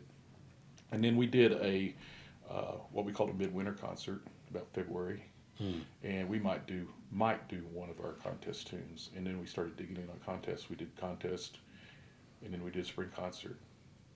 And marching contest, we only did one marching contest. Really? UIL, that was it. Damn. There was no state marching contest at that time. Yeah. By the time I came back 4 years later, there was a state marching contest. Things had changed. Summer band was 2 weeks long. Yeah. 6 o'clock to 9 o'clock at night. Taught marching fundamentals. Jesus. You actually had a summer, Yeah. 6 p.m. to 9 p.m.? Yeah. Oh, okay. Oh. Yeah, I think all of us thought 6 a.m. to No. 9 p.m. No, 6 p.m. to 9 Gotcha. p.m. 3 Okay. hours for Okay. 2 weeks. Okay. And that's when it would cool off, up Yeah. there. And up there it'd be really pleasant that time of the year. Sounds nice. Yeah, sounds nice. Yeah. So, and it's, we've built and built and built. And so when I was a young band director, I wasn't working 80-hour weeks. Yeah. And so that's something that I didn't experience, and that probably contributed to my longevity. Yeah. And I really do worry about the band directors, especially in the really big programs that are really, really going for it. Yeah. And a lot of them get out of it in their, mid 30s, or into the 40s, and they don't wind up retiring. Yeah. Some go I think statistically speaking, as long as me and Evan teach next year, I think we're we made it past the first round of 60% of teachers that quit or something like that. Yep, it's pretty high. And Yeah. a lot of it too is that they don't get proper mentoring. Yeah. Somebody said my first year of teaching, and I actually sat and listened to what people said. Yeah. Except for my dad. I figured that out later. But one we were at a convention. One of the guys said, I can't remember who he was, said, "You first year teachers and second year teachers, you're going to go home and you're going to cry." Mm-hmm. And I can tell you, I did. Mm-hmm. Don't cry in front of the kids, never good. Mm-hmm. But you're going to go home and you're going to cry. And I remember going home and going, I'm not cut out for this. Yeah. My first class was, mixed instruments. It was the 5th grade, and it was just 5th graders, 25 minutes with them first day, sitting down And all right, everybody, put your instrument cases on the floor. Knew that much at least.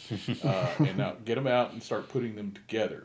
Oh I boy. didn't show them how to do it, and then within about 20 seconds, this little chubby flute player came over and she goes, "I can't get my flute off my finger," and she had stuck her finger into the head joint and got stuck on there. I had to take her down to the nurse's office, and I went home that day and I cried, and that's the first thing I did, and then I went, I'm going to have to develop a procedure for every single thing I do. Yeah.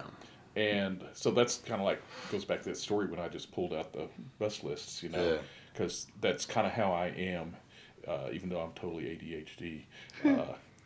We like to organize things. So anyway, that helped me as a young teacher. But the other thing he said, you'll cry, but then think of one good thing you did that way, one way you touched a kid's life, improved their lives, and if you've done one thing, that's been a successful teaching day. And so I started doing that. And soon it became 2. Yeah. And then it became 5. And then it became 10. And then it was just kind of happening all day long. Yeah. And so, also, I think we draw energy from being around young people. Absolutely. I mean, I truly believe that, people look at me and they go, "You retired?" And I mean, I think I look, besides gray hair, relatively young. I blame the gray on band students. Yeah. I'm young at heart, as my course. shirt says. It's a, word, immature, a word bored people use for fun people. No, yeah. And, I'm still a 7th grade boy at heart. It's hard to give that up, man. It is hard to give that up. So it's harder for you guys because in the case of you, it's you guys. I had some time in my career where it wasn't just crush it all the time. TBA was originally founded to be kind of like and I got this from TBA people. Don't get mad at me, but I got this from my band directors who had been teaching 30 years. They just kind of found it as a reading clinic. Get together, put together a band to read some music and hear it. There was a lot of socializing going on. It's really the last vacation before the crush started. Yeah. And with families, and it was really oriented around family time. Gotcha. And over the years, it became more and more like TBA. Yeah. And really focused, and just in general, teaching has changed. In my early days, teachers used to be really revered. They were thought of kind of like pastors and stuff like that. And I blame Ross Perot for the beginning of the downfall. He was beginning to run for president. And he got on this thing about America's education system is failing. We didn't have No Pass, No Play, but you started reading these negative articles about teaching more and more in the paper, and about how teachers, and it got this thing, and it kind of happened the first 4 or 5 years of my teaching career, along with marching band starting to become the animal that it eventually became. Yeah. But it wasn't the same. I would say it wasn't the same until I guess I got to Temple High, and that's when it really started kind of getting crazy. Those 2 years at Bonham. So, one thing I would tell you is maybe, like I said, I don't want you guys to leave, but for me, it was a break going to middle school. It was a different kind of tired. Yeah. You're constantly with kids being busy and teaching all day long, but I could go home. Yeah. I could go home. And I think that the other fact that both of us were teachers helped me a lot. Yeah. And then I have some little mental games that I won't put out here, and some jokes. Well, I will tell you this one. You always have about 5 or 6 parents who are difficult. Let's put it that way. Yeah. And I found a virtual dartboard that I put into a PowerPoint show.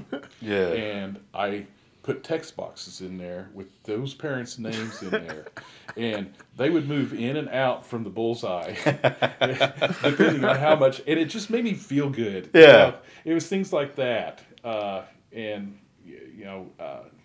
that was the hardest part for me was parents and bad administrators. And my impression right now is you guys overall have pretty good administrators, but a bad administrator can make a school go down so fast. And once again, the bad administrators don't practice servant-based leadership. Yeah. And that means getting out there and, rolling up your sleeves and getting dirty, and so on. And unfortunately, I think some of them didn't teach enough years in the classroom to really remember what it was like. I know they have some requirements about how much they have to teach. Same thing about music schools. If you want to go be a band director, go find somebody that spent quite a bit of time who's teaching your band methods class. Go find them to teach you. And especially somebody who's taught some middle school and some high school. They'll know what they're talking about. There's a great book out there that I got right towards the end of my career. It's called The Spark by Gary Gackstein. You shared that with me. I've given a lot of books out, and it has a lot of good, not only good teaching advice, but good advice on how to keep a life-work balance. And I think that's really important. Yeah. Because if you overdo it, you're not going to be there for the kids down the road. Yeah.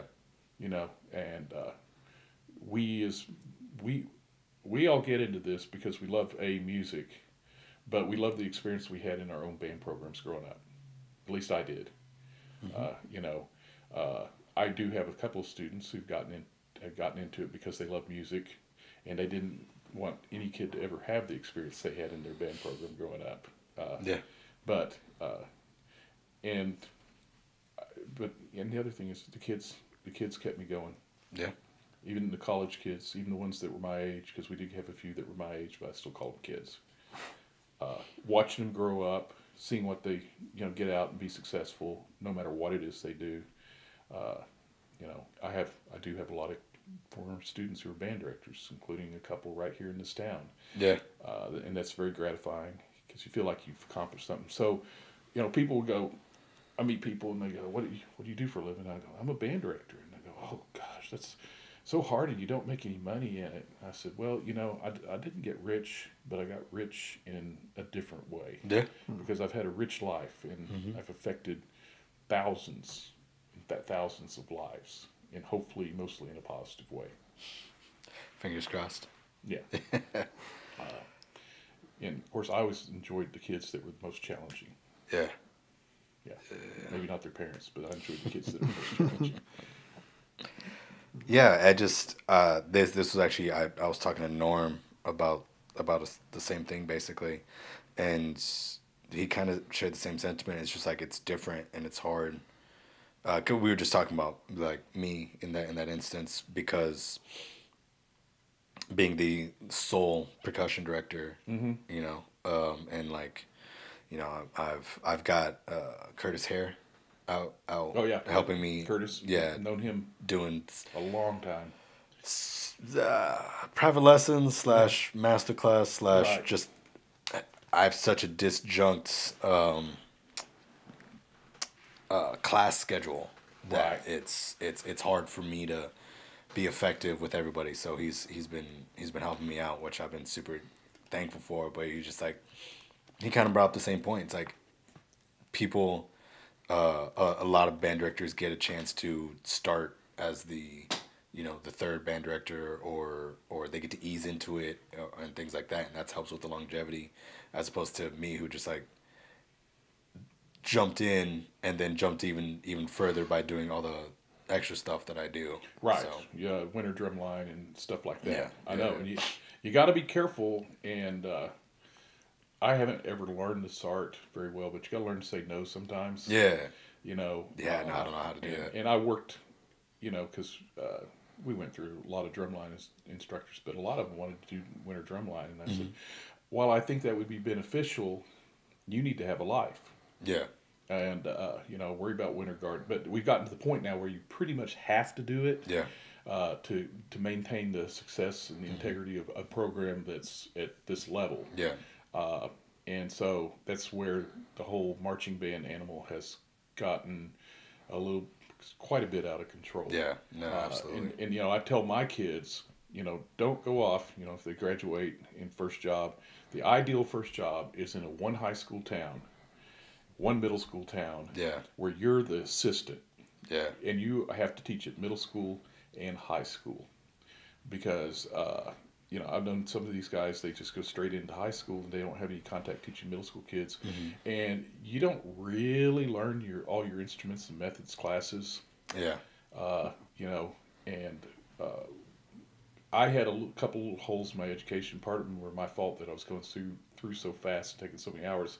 But we had a graduate student teaching me and one other guy woodwind methods. Oh, yeah, yeah. And all she focused on was clarinet, and we could talk her into going down to the student union to get a burrito almost every day.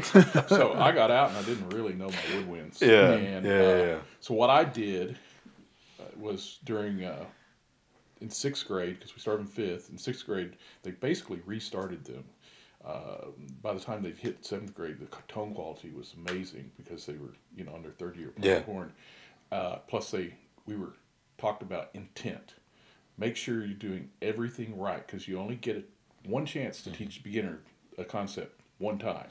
So, man, I was a stickler on hand position stuff. But I sat in Mr. DeCosmo's sixth grade woodwind class, and I sat in the clarinet section, and I learned to play clarinet sitting in there, and so I got to be a pretty good clarinet player, actually. And I figured out how it all worked, and I call clarinet the gateway instrument to all the other woodwinds. Once you figured out the clarinet fingerings, all the other woodwind fingerings are pretty similar. With about 4 or 5 differences on them, and even the bassoon. It's not that weird an animal. Yeah. It's a clarinet and bass clef, and the pinky keys are actually the thumb keys here. It's because of the way the mechanism is so long. You have to do the mechanisms, and I figured a lot of that stuff out at the American Band College too, and that's why I really focus on double reeds there. And so, I can understand, because you kind of jumped in as a percussion instructor, just straight out. And, sometimes it may be, because I know you do auditions, and you'll start marching band up in June with the freshmen and stuff like that. It may be you go to Brent and you go, can we get like an adjunct instructor for this one June? Get some college kid that's maybe at their junior or senior level to come up and teach percussion, and you go away and go get Zen for a while. Go out and go in the country and camp and scream at rocks and trees, because you need that. Yeah, absolutely. That's and fortunately, my wife would force me to go on vacations for 2 weeks. Yeah, and we did some pretty cool vacations over the years, and it was helpful in coming back. I'll tell you that last year I was 23 in, and I walked out the first day of marching band, and I knew I just wasn't feeling it anymore. And that's what you'll see a lot of band directors that have made it through a whole career and retire. They retire at 29 and a half years at the big schools, and it's the marching band. It's just, that's what wears you down. Yeah, it does, man. Absolutely. And actually, y'all were talking about coaches on one of the other broadcasts, and this burnout thing and stuff, because they're kind of seasonal. Yeah. Well, they actually do a lot more than you think they do. For sure. But in band, I had a teacher walk up to me one time, and she goes, "Well, I bet you're glad that marching season's over and you're not so busy now." And I just kind of laughed at her, and I started listing off the things we're doing. I'm getting ready for a concert, got solo and ensemble, getting those out to the kids and all that. And it's like January, February, that window of time right there when you feel like you're juggling cats. And there's, a whole bunch of different things all going on at once. And I bet you feel this. There's been a lot of times in my career that I feel like I do a lot of things pretty well, but nothing real well. Oh, yeah. 100%. And kids are resilient. They're getting more from you than you realize they're getting. But we want to be really good. But, sometimes you got to let kids figure some things out on their own. and not spoon feed it to them. Yeah. I think that's also has burned us out. My favorite time was March, when really all you're doing is getting ready for UIL contests. Yeah. And, getting to do what you really want to do, at least for me, is being on the podium and working up that contest music and having musical moments together in rehearsal. Yeah. And then we'd get done with contest, and then they'd go back to jiggling cats again. Yeah. This time of the year, getting ready for next year. Yep. Having auditions and doing leadership auditions, drum major auditions, a lot of after school things. Dude, I forgot about drum majors. Oh my god. Yeah, but when is that happening?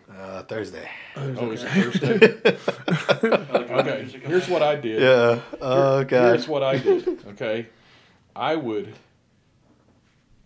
tell them I am not posting this till this weekend. Yeah. And sometime in the middle of the night on Friday night, I'd drive back up to school and tape it to the door. Nice. And then I'd drive home, and I wouldn't look at email, and I'd take my phone off the hook. Yeah. And then I'd go in Monday, and I usually didn't even say anything to the kids. I'd work for a while Monday, and then I'd go open up my emails to see what happened. Yeah. And see who was mad at me. Yeah. Yeah. Yeah. So I'm working with a young lady over at Belton right now, and I've been helping her get ready for drum major auditions. And I told her the first thing I always told all my kids: if you get mad and quit band over drum major auditions, you just proved it that you weren't. Yeah. You're not supposed to be there. Drum major. Yeah. Yeah. Absolutely. That's not the way it should be. Yeah. But I do understand disappointment. I never wanted to be one of those. Of course. I wanted to play. Yeah. Yeah. I mean, I never really got the opportunity. I don't know. Maybe have you ever met a percussionist that was a drum major? Yeah. Once in college. Really? Yeah, he was his junior year he was snare captain, and then the next year they were like, "We need someone. You're a good leader." So. Yeah. No, I just. It's rare. It's. I feel like it's almost against the rules. It's like one of those unwritten rules that, like, even though you have the best time in the band and you understand how to the listening thing. I met a few at drum major camp. Really? I also met somebody who they made drum major just because he was 6'4" or something like that. Just because of his height, they put him as drum major. Well, you find also weird fair. things out there. Mm-hmm. Yeah. Find a good mentor. Yeah. And that's, find somebody that's been teaching a lot longer than you, and just talk to them, and I had Mr. DeCosmo. I talked to him last weekend. He's 96 years old. Good. Still sharp in brain. Yeah, we talked band. Borrowed time. Yeah. Think so. Yeah, that's got to be, Well, awesome. when he was probably taught me when he was in his late 40s, and we'd ask, "How old are you, Mr. Cosmo?" And he always said 93. And so now I'm always like going, "Man, you beat it. You actually, you beat it." And I love that band dearly. So he's like a second dad to me. That's awesome. And then there's another guy who's legendary band director, Sam Watson, and he was one of my teachers too. Mm-hmm. And I spent a lot of time over at his house. Drinking barley beverages and just hanging out in the backyard. He had retired. Yeah. And so both of them, would talk about you got to take care of yourself. Mm-hmm. And with the kids, I remember distinctly we'd have a pretty day like this one, and we'd be having section rehearsals after school, and they were usually 4 to 6. We didn't have no pass, no play back in those days. I mean, we didn't have the reduced hours, 8-hour rule back in those days. And we'd go about an hour, and he'd go, "Okay, I'm shutting down section rehearsals." And of course, it was a small town. You could walk home from anywhere in town. And he'd go, "You guys need to go outside and play. You just need to go be kids for a while." Nice. And he goes, "Get out in the air, go hit a ball, do something." And, too often nowadays, we're so focused on win, or we got all these different programs going on. We didn't really have color guard. Mm-hmm. We had our first color guard our senior year. Mm-hmm. Nice. That's when we switched to core stop. Mm-hmm. Didn't know what that was going to, harbingers that was going to be. Percussion, used field drums, what they called tenor drums, which was one tenor drum, and a bass drum, and maybe a bell lyre. and that was the percussion section, you know, and they marched up and down the field, you know, just like that. And yeah, I was the percussion instructor for Pampa ISD the 6 years I was there. Really? I was pretty good at one time. I don't have hands anymore. Don't even ask me to. But I had a method to my madness on teaching. Yeah. You know, and they got pretty good. And by that time, we were doing the multiple bass drums and tuning them. I was really good at tuning up a bass drum and, you know, making it. Of course, and that's all evolved over the years. Yeah. And the equipment's evolved over the years. But things like that tend to sneak up on you. You know, it's kind of like the world's gotten more complicated in general. Yeah, I'd say so. And you know, maybe that's why COVID happened. Was somebody was going, "Hey guys, you need to take a little break." Chill out a little bit. It could have been better had we not had technology. If we actually really took a break, you know. And so I don't know if I can tell you the answer because between you and me, you're on what, year 4? Finishing up year 3. Year 3? Yeah. Okay. So between you and I, there's 40 years of experience there. Yeah. You know, and like I said, I started band in 1972. Yeah. Nixon was president. When I was thinking about that today, I was like, oh, that is so long ago. Yeah. It went fast. A little bit of time, yeah. It just went fast. Yeah. I mean, it's like in a blink of an eye. Yeah. Enjoy the ride while you can. Doing my best, man. I'm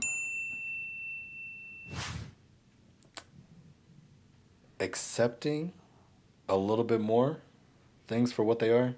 Yeah. Still trying to have, and I don't know, I guess this is the qualm I think that both me and Evan have is the inner battle of acknowledging where we're at, but wanting more. Yeah. Yeah. Well, and you guys are probably doing more good than some of those people in the schools that are in the suburbs that are affluent and have, you know, everything. Yeah. Because you're touching kids' lives, who don't have a lot of outlets. Okay. Yeah. And a lot of my all-staters were kids from really low socioeconomic homes. They didn't have private lessons. Yeah. Their instrument became their life, and they hung out in the band hall and practiced and played. Yeah. You know, and we were their family. And of course, you kind of lost that a little bit because you didn't have a band hall for about. Yeah. I mean, your whole career, you didn't have a band hall, and then you had a pandemic, and that's a very, very. And I think you guys have done a really great job of holding things together, considering all those Everything. hurdles. Yeah. Considering all those hurdles. My wife and I were talking maybe a month ago, and she goes, I really think the things they've had to go through in the last few years is worse than what you had to go through in there, you know, when I was first head band director. Yeah. Even losing all those band directors that year and stuff. You got to tell yourself at some point, I'm either going to keep going or not. I will also say about 10 years in is when you're kind of in it. Yeah. You know, I mean, you got 10 years in. You'll feel like you do better every year. Yeah. But 10 years in, it's kind of like, oh, there's no going back now. Yeah. I'm in here. Because past that, you're kind of young enough maybe to go start a new career, do something different. And promise me, I thought about quitting many times. Yeah. Many times. Yeah. And I'm surprised I went an extra 7 years past when I could have retired. Yeah. Because, you know, then you're sitting there going, well, I've hit the finish line. I can retire. Of course, it goes up every year. But the same thing is like, you know, and then it got to the point I was driving to work every day, and I was going, man, it'd be nice to be retired and not have to, you know, go to work every day and do this stuff. But I'm still enjoying it, and I still enjoy the band side of things. Yeah. Everything else, and that has all grown too. The documentation. Yeah. You know, and now you guys got to have your grades in all the time as you go. You know, ours was when I was a kid. You know, you went up to the teacher with a little slip of paper and said, "Can you write my grade down on this piece of paper?" Yeah. And the teacher would go, Well, you know how to average grades. This is a math class. You should know what all your grades are. Yeah. You know, and and you know, unless you asked, you probably didn't know what your grade was till the end of the 6 weeks, unless you were one of those kids that kept track of all your grades and averaged them. Damn. Yeah. Different times, yeah. Yeah, and now it's like, you know, if you don't, and you know, also this thing with email, I think it's a big waste of time. A lot of times, I mean, it's just out of control. Yeah. And then it's, you know, I don't know what policy the school district has, but they had a 48-hour policy for answering your email when we were there, About. or towards the end. I don't know. Is there a written rule? It's not a written rule, but it's like I feel like it's like 24-hour now. It's like getting to the point I where do it's 48, man. And if you email me on Friday, I'll get to you on Monday. Oh yeah, I mean not over the weekend. Yeah, and that's smart. I mean, you know, and that's Temple College. I didn't Yeah. check my email on the weekends. Yeah. And then when I got so involved in the administration end of things, I took the email off my phone. Because when you're in administration in college, we love our meetings. And so I was doing about 20 hours of meetings a week. And a lot of the meetings sometimes just became so redundant because it was like, we're just going over what we did last time we met. We haven't done the action yet. And so what happens is my bosses, and I love my bosses at Temple College, but they would be in meetings all day. Yeah. And then they get out of the meetings, and then they'd send the volley of emails to you. And I always thought of it kind of like being medieval villagers. You know, you send your volley of rocks and arrows and stuff over the castle walls, and then once everybody's recovered and gotten themselves together, they send it back over your castle wall, and that's kind of how emails work, you know. And that's what it feels like. so I just took I got a really negative email, not negative from the administrator, but it was a problem, and it was a big problem, and I was driving home for Thanksgiving break, and then I knew I had this problem hanging over my head as soon as I got back from Thanksgiving. And I'm like, I am taking this email off my phone. Yeah. You know, That's one thing that I'm kind of grateful for is that I've never had the school email on my phone.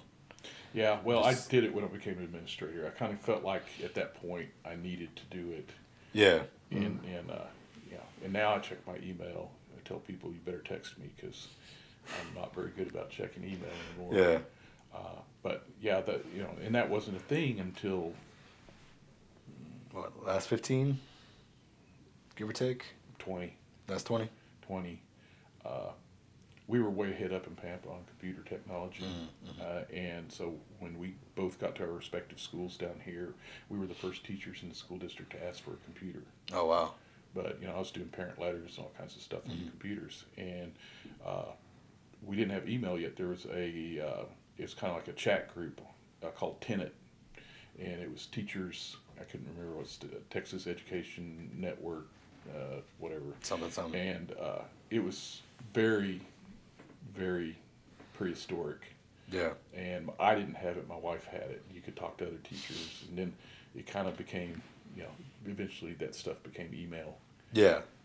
And at first, you know, they weren't using it. But now, you know, we had a student recital one time at Temple College, and they last 45 minutes long or so. And I walked out and I had 125 emails in 45 minutes. And I was just like, really? No. Yeah. No. It's garbage. Yeah. So, it's a different world. Yeah. Yeah, man. Somebody should write a book about it or something. I'm sure there are a lot. Yeah. I'm sure. Yeah, man. It's been an interesting gig thus far, and like we were talking about this last episode, of the difference in years and what it feels like, and how we planned for 5 but did consider the inside years, and you know, now you're saying that it's 10 years, and I think both of us kind of knew it was going to probably take that long. Right. Yeah, to get really, really, really like decent. Well, yeah, it does take a while, and I tell people it's not rocket science, but when you look at somebody like me, you know, I have 30 plus accumulated years of teaching. Yeah.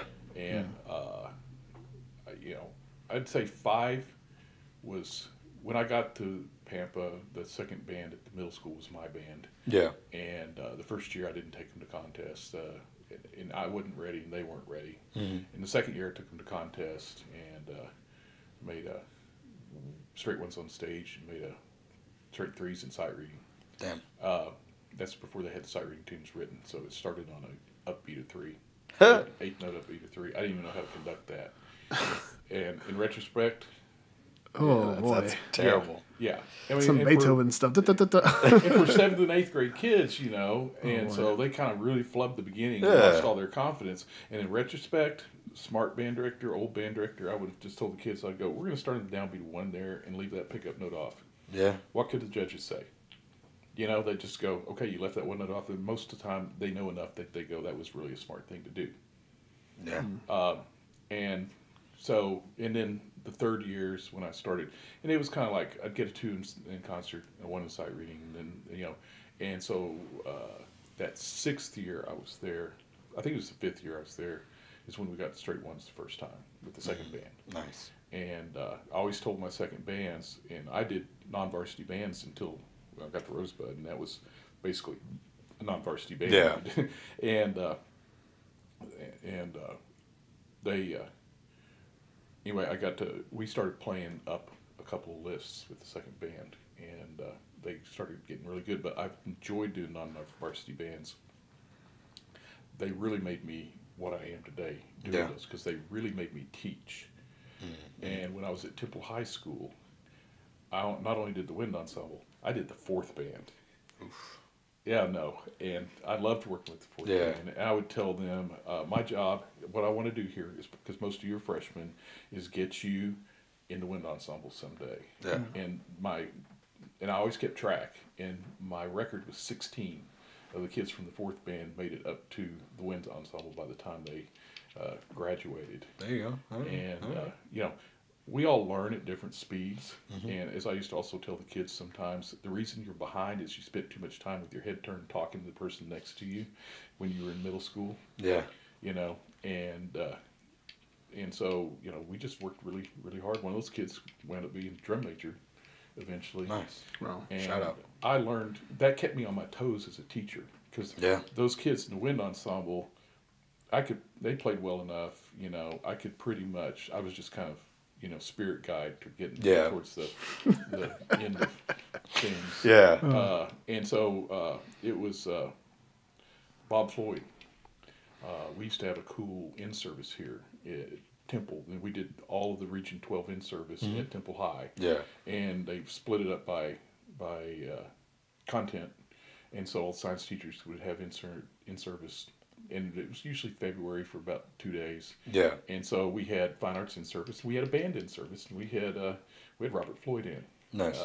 And he had those legendary bands up in Richardson. I think it was Richardson, Cleburne, maybe. Yeah, where he was putting like 50 all-staters into the all-state band in the 80s, 70s, and 80s. Mm-hmm. And he told us that I'll never forget this, because it really. He said, "You think I've never made a 3?" He goes, "I did the 5th band at Richardson." He goes, "We made some 3s. Yeah. And he said, "I guarantee you I learned a lot more from those 3s than I did from the ones I made with my top band that had like 40 all-staters." Yeah. And I always kind of looked at those kids as challenges. Yeah. And I also said, there's no second, third, and fourth in music. It's all the same thing. It's just the quality or the level of music that you're playing. Yeah. And, we can still do this and make it good quality. Yeah. So my favorite thing is I did have 1 year, I got a 1 in sight reading with the 4th band, a 1-1-2. Hell yeah. And I think that may be the capstone in my career, because they have to read the same thing as the second band. Yeah. And, yeah. Yeah, no, man, that's definitely. I was talking to Cameron Reclue, and they just finished up their UIL as well, and he's like, "Yeah, man, sight reading is where." I've shared the sentiment. I haven't talked about it in a while, but he was like, sight reading is where, like, we see whether or not we've been an effective teacher this entire year. I think that's a good way of putting it. One of the things we've fallen into as band directors in public schools it's especially a lot of, not all the schools, but a lot of them. So we have a tendency to teach to the test. Mm-hmm. In other words, we get those three pieces. Yeah, whatever we program, teach that. Yeah, and we kind of spoon feed it to them and stuff. And we tend to neglect sight reading. So you see these band programs, they get one on stage and they get a 2 or 3 in sight reading. Yep. And you're not sight reading. And what you got to do with kids is teach them the fundamentals, teach them to read music, and trust that the other will all come together. So I worked really hard not to do my concert music for more than 6 weeks. And if I could do less, a lot of times with wind ensemble it was like a month, unless it was just a really crazy piece that I was doing. I always had in mind what I might be playing the next year by the end of the previous year. And then I would put out music that was easier but would lead them to that path of where I wanted them to be. Okay. So an example is I wanted to play William Schumann's Chester, which is polytonal, and it's it was way ahead of its time back in the 50s. Absolutely. And so I put out a similar piece. I can't remember what it was, but it had a lot of that. And the kids, no, actually, I sit down and sight read Chester with them after we were done with contests, and the kids hated it. They said, "We don't like this. We don't like this." So what I started slowly doing was putting more edgy music tonally in front of the band that was easier, and by the end of the second, by the time it was getting to get ready for contest that next year, they were ready for it. Their ears were ready for it. I also always did pulled out like a grade 2 lyrical piece and played it with the top band, because those kids could play the marching band music already. And I would teach them about my rules of musicianship in slow pieces. So there's a book that you guys want to read down the road. It's called Note Grouping by a guy named Thurmond. It's actually a master's thesis. It's a difficult read, a very difficult read. I tried to read it every 5 years, and it changed my concept of phrasing in music and counting in music. And he goes all the way back to the Greek rhythmic modes and how music works. And one of the big things is music moves in odd numbers, not even numbers. And think about it, most of the time phrases have pickup notes. And so also though, and you'll hear me do this if you see me do a clinic and stuff, when you're playing lyrical stuff, you got to know where to extend that phrase. You got to know where to push, and it's not marked in the music, And a lot of times when I work with a band, I'll go, "This is what to expect," and my wind ensemble eventually knew what I expected, to the point that they would get up in the sections and change seats based on what they saw in the music. Oh wow! Because I got them convinced that a lot of times the third parts are more important than the first parts. Yeah. And composers really started changing how they wrote. I think it really kind of started with Frank Kelly, where in the third clarinet part was equally important as the first clarinet part, and stuff like that. And they would get up and make those adjustments, and they kind of knew what was coming as far as when we hit the ends of a big phrase, that I was going to drag that thing out, and then in the next phrase I was going to push into that phrase. How all that worked on the lyrical music. I think a lot of band directors struggle with the lyrical music. The other thing young band directors struggle with when you're standing in front of a band, and I hear this with bands all the time, and I'm sure it was this way with me, we get our top voices, the melody, really clean and in tune, and we get our low voices, the bass line, really clean, really in tune, and we don't listen, and we neglect the middle. And so there's that.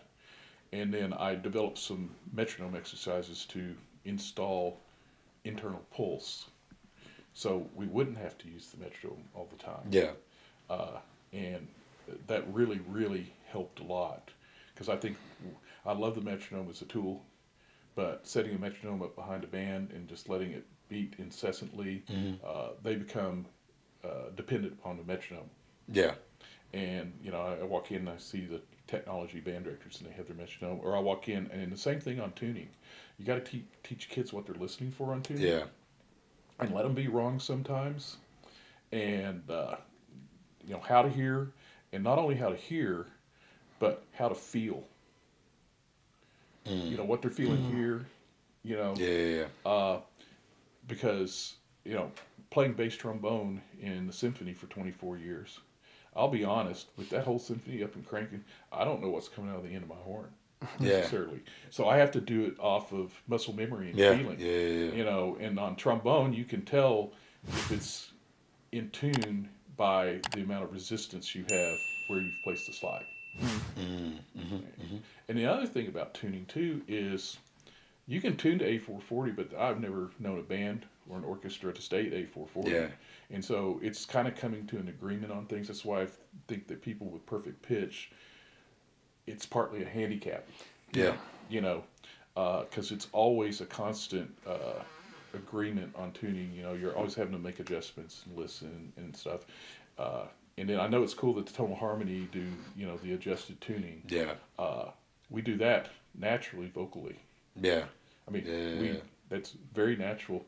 Another problem, and it comes from you guys though, is you guys can't do adjusted harmony. Can't adjust it. Yeah.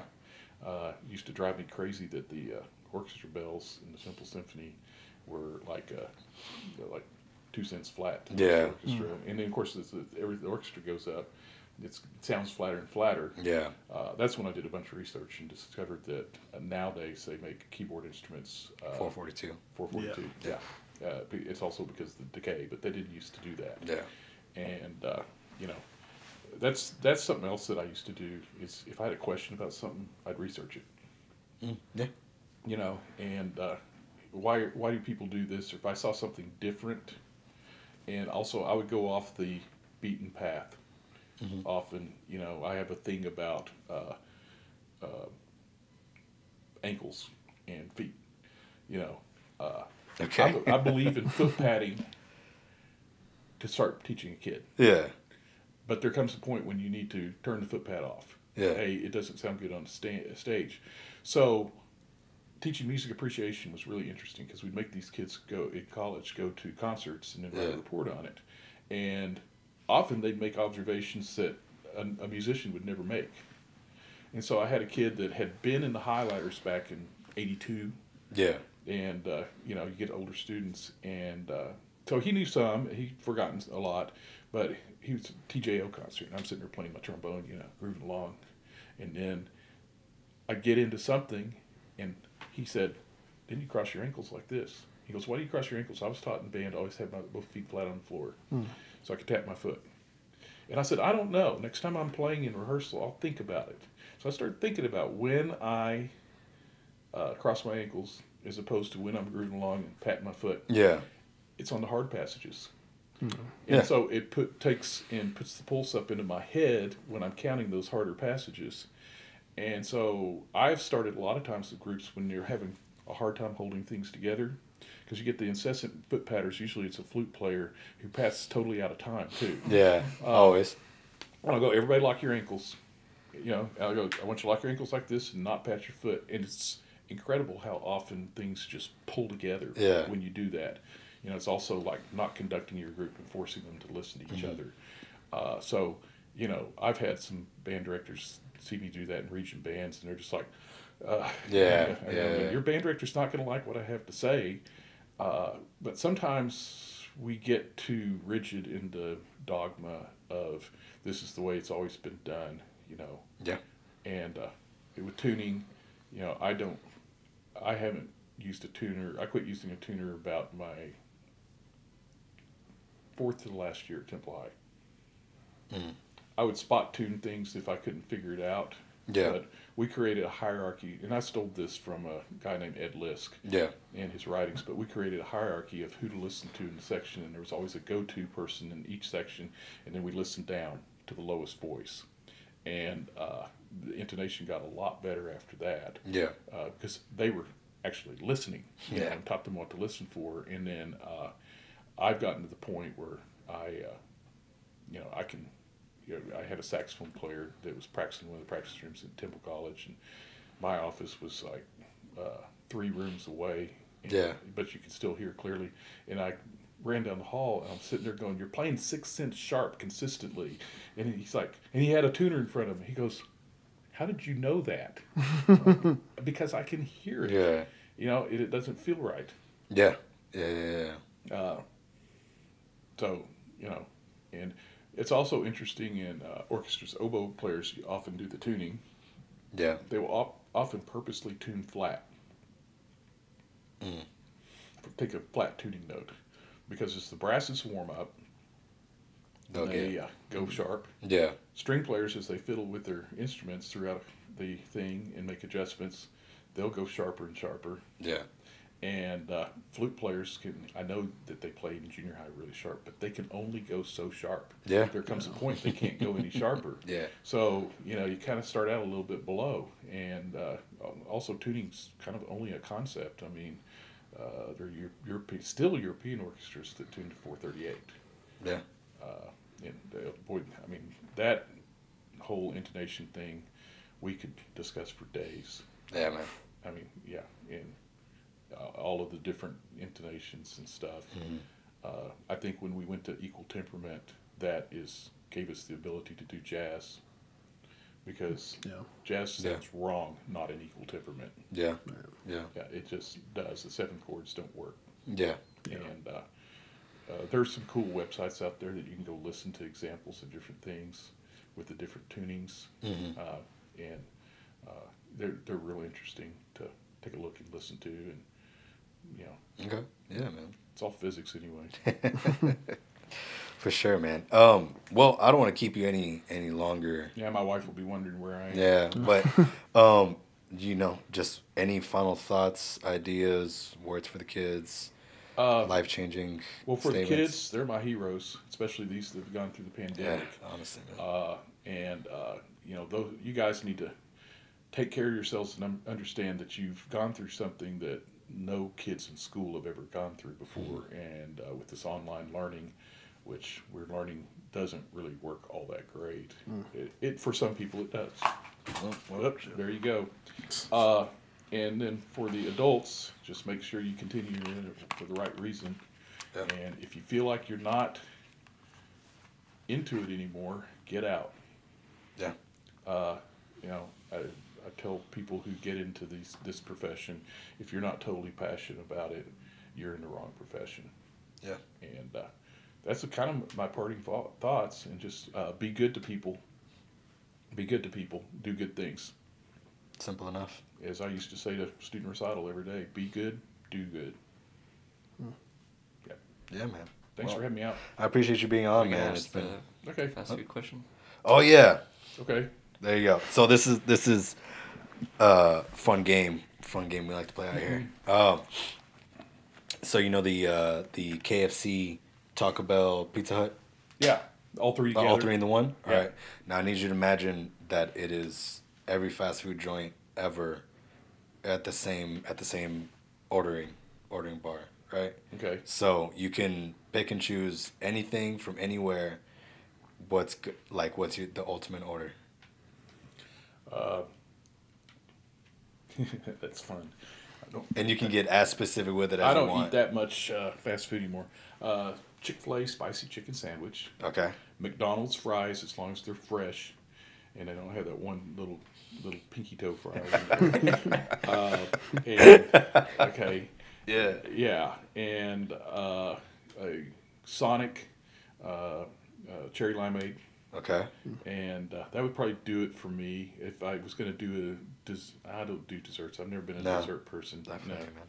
So yeah, that would probably be It's a it. solid one. Yeah, yeah.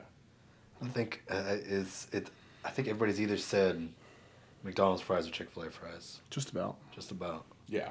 I had Wendy's the I'm other not day for into the first yeah. time. I'm not into waffle fries. And McDonald's fries, if they're fresh out, It's a different Yeah. a different fry, man. Yeah. The fresh fry to the slightly aged fry.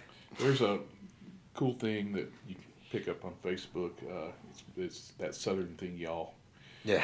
Have you ever seen those? No. And they do bless your rank, and they have a guy on there, and he will rank like all the chicken sandwiches from fast foods. Okay. It's really interesting. It's funny. Yeah. It usually lasts about 15 minutes. Yeah, and then he'll rank soda pops, or did I say soda pop? Yes. Sure did. Yes. Yeah. 100%. Yeah. I don't know. Hey, man. Yeah, that came out from nowhere. It happens. You know, in East Bell County, they call it sody water. Really? Yeah, really, sody water. I grew up calling it Coke. Yeah. Yeah.